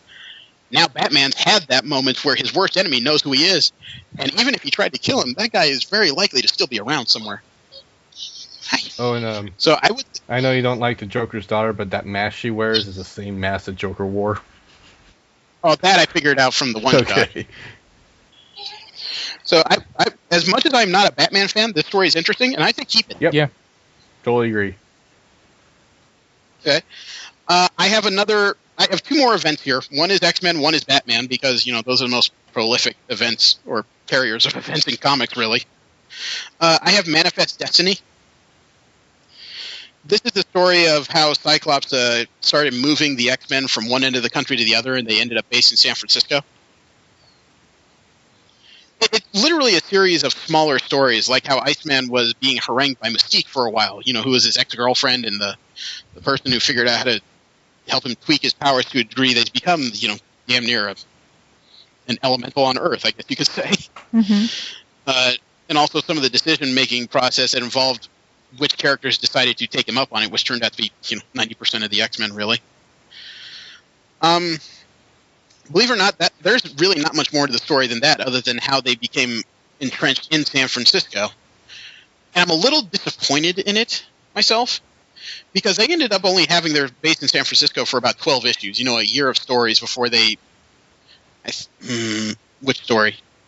I don't remember which story specifically where they had to build the Utopia Island. Actually, I think it was the Utopia Dark Reign story when Norman Osborn was trying to get the X-Men to work for him. That's when Cyclops came up with the idea to use a former Asteroid M, put it in the bay, and then put all his mutants out there because it was more defensible than their base on the San Francisco Bay. So, I know there's not much description to that, but literally, unless you're very well invested in the individual characters, there's not much to read. Let alone, they only got to San Francisco for a year's worth of stories before suddenly they're not in San Francisco anymore. They're their own island nation. Right.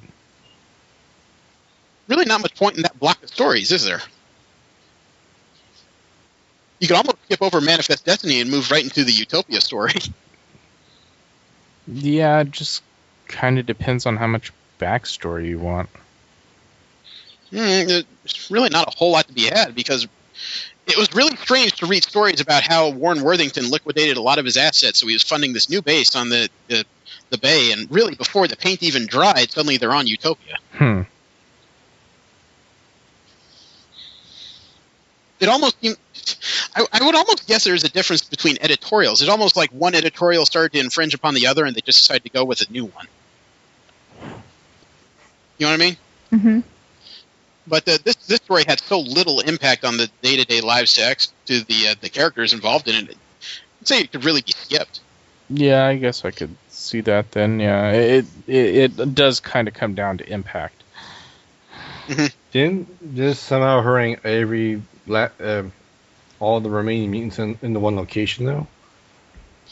They opened it up as its own sovereign nation of they just called it Utopia, where mutants of any background could come for a peaceful life. Of course, if you had a villainous background, you'd kind of have to prove yourself first. But it's because of Utopia that characters like Avalanche and Toad started to get more involved with the X-Men proper, not as combatants, but at least as people. You know what I mean? I mean, there was a time where anybody on that island could practically be considered an X-Man. It was just a matter of combat training, but they almost gave them that moniker simply because if you were an X-Man, it was less likely you were going to get harangued by a mob of people, because that means 2 or 3 mutants are going to show up, and that mob's going bye-bye. Yeah. So, yeah, I would say this can be unfixed in time. This can be gotten rid of pretty easily. The last storyline is a Batman storyline. You guys remember the Batman R.I.P. storyline? Nope. Yeah, barely. Okay, as a result of a pre-52 event, Batman was hit by Darkseid's Omega Beams, which usually means I kill you. In this case, it means I displaced in time. Batman himself managed to go through several points of history, including becoming Blackbeard, being stranded in prehistoric times. He kind of went through every major, I guess you could say, focus point in time all the way up through the Industrial Revolutions as different versions of Batman. He always somehow wore the cowl. He always somehow had the pointy ears on his head. I don't know how tailors were that good throughout the eras. But, he ended up coming forward in time, and because of the temporal energies he was picking up with successive jumps, he was turning into some kind of weird time bomb that needed to be diffused. Okay. Timed. Now that I've said that out loud, I don't know why the story exists. I don't either. I don't know, you said time jumps. It kind of reminded me of Quantum Leap for a second. A little bit, except he's not like leaping into different individuals' bodies. He's just kind of finding himself in different times. Then he gets involved in those times, and then he makes a successive leap. I have not read a single issue of this, but it's one of those things where I have not seen how this story has lasted on Bruce Wayne afterwards. given there may not be much of a lasting effect since he's already fucking insane. But there's also the idea that, okay, so you have this guy that's super smart. He's affecting history as he goes, but there's no mention of Blackbeard having a mask. There's no pictures regarding these strange bat drawings in prehistoric ages. And there's no evidence that this whole adventure from beginning to end, where he supposedly died and then he came back, that there was any real effect on anybody in his life other than Dick Grayson temporarily putting on a Batman costume. Yeah, especially how do you explain why did he go back in time by getting hit by Darkseid? Midi-chlorians? I don't know, but that's just, it's like that's without more information I can't really make a judgment other than to say it makes no sense to me. Well, I don't remember in what exact storyline it occurred where they were fighting Darkseid. It was like Lex Luthor, Superman, and Batman all fighting Darkseid at the same time. He sent out different Omega beams. Batman shot Darkseid with a bullet that went back in time and killed Orion in the first issue of this event, whatever it was. And I remember at the end of the 5th issue, which isn't even the last issue in this event, Superman comes out after the beam struck Batman, and he comes out with this emaciated skeleton in Batman's clothes. Yet there he is back in time, messing around with all this stuff. Whose skeleton is that if Bruce Wayne was spun back in time? There's a whole bunch of things about this story that are not clicking in my head. Especially the fact that Batman shot Darkseid. Yeah. Batman used a gun. He used a gun with a specialized bullet that somehow went back in time and accidentally killed Orion, which this is a storyline where Barry Allen reappeared. I just don't even know what to say about the fact that Batman used a gun. I know this whole thing involves time probably deeper in an aspect than X-Men have ever tried to use, but I don't quite understand how all this fits together, either the first event or the subsequent RIP event. There are some people that joke that since you already know Batman's alive in like prehistoric times, this isn't Batman RIP. This is Batman BRB. Yeah. So I don't know why this story needs to exist at all. You already know before the last event ends that Bruce Wayne is alive. You already know that there's a movie coming, so he's going to be alive soon. At the point this was written, I remember this was in the throes of the Christopher Nolan movies. You're not going to have Dick Grayson in that costume by the time the next movie comes. Yeah. So, I didn't see a purpose in this story at all. And I can't even before the New 52 relaunch, I had no idea what kind of lasting effect this had on Batman, if any. It's almost like he showed up and just said, okay, give me my cape. You've had your fun, give it back. There was more of an effect on the subsequent character fights between Jason Todd and Dick Grayson over who should really be Batman. For a while, Jason Todd was running around this armored batsuit that the fans called him Gatman because he would employ a pair of pistols all the time. I thought that would have been the story, but of course, as soon as Bruce Wayne is back, all that was just kind of dropped flat. It's like all the warring nations in Westeros suddenly dropped to their knees. It's a true king has returned. So, I don't... As much as I'm interested in Death in the Family, this Batman RIP, I don't need this. I don't see a reason to keep it. Yeah, no, not really. Yeah. I think this was one of those things that was written by Grant Morrison, and he writes all these strange stories that a lot of the time seem like religious allegories. He's the one who talks about sometimes how Superman is so similar to Jesus. Really? Yeah, he's one of those. So I'm already worried that I don't even mean from a religious factor. I just mean the basis of his writing doesn't quite mesh up with how I think the world, even a comic book world, should work. Yeah, I kind of heard the basic premise right off the bat, and I kind of assumed it was going to go into more of a what's that? It's a Wonderful Life moment. What would the world be like without Batman type thing? That would be interesting. Every time a bell rings, some guy gets a spattering in the back of the skull. Oh my. I just wish there was more to it than I'm describing, but I really don't see a reason to keep this story. So that's it. That was 10 events we discussed. That was pretty good. Hooray. I I always enjoy discussing these things with you, not because I want to test your knowledge as geeks, but because I really do think that if you discuss things long enough and you find things that are either halfway or totally interesting, there may be stories either you guys or even fans of the show will listen to and go, you know what, maybe I should look for that. Mm-hmm. Because, I mean, like I said, I'm not a Batman fan, but after discussing Death in the Family, I need to go find that. I need to go check that out. You know, and then there's other stories I can admit. I'm a fan of the X-Men. Some things they do suck ass. Let's see. What should we do next week? There's all kinds of new things happening. I need to check a release date, actually. Because all this talk of events got me wondering, when is the next issue of Original Sin coming out?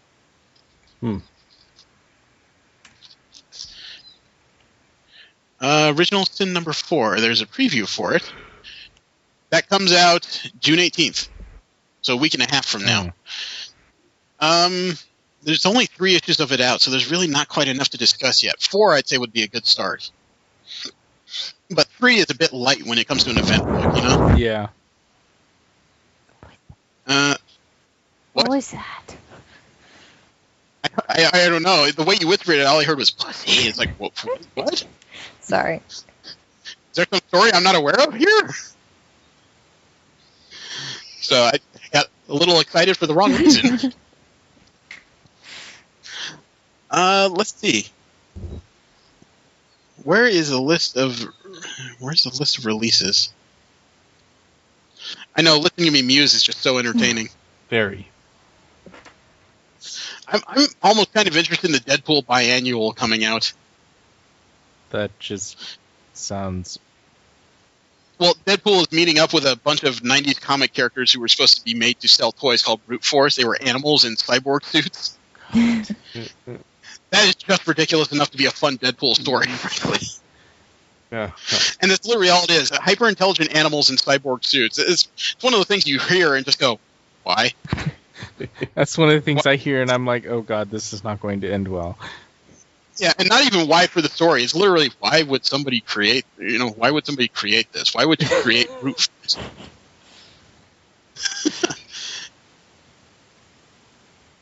That's odd. I can't find the list of releases for next week. Let's see. You know, we could talk about the New Warriors, actually. That's a new series that's come out. I think the 3rd volume involves some characters that were original New Warriors and others that are just kind of arriving. And the New Warriors, in their original incarnation, were supposed to be what the Young Avengers became. They were supposed to be the kind of the Bush League for heroes that eventually became Avengers. 2 of them actually did. Well, 3 if you count Rage, until they found out he was 16 and then booted him because he's too young. So how would you guys like to read the first 6 issues of New Warriors? Sure. Okay. A different type of story, at least. Who knows? I need to do some research on Death in the Family. If it's short enough, maybe we'll go back and read that and see if it holds up to the synopsis.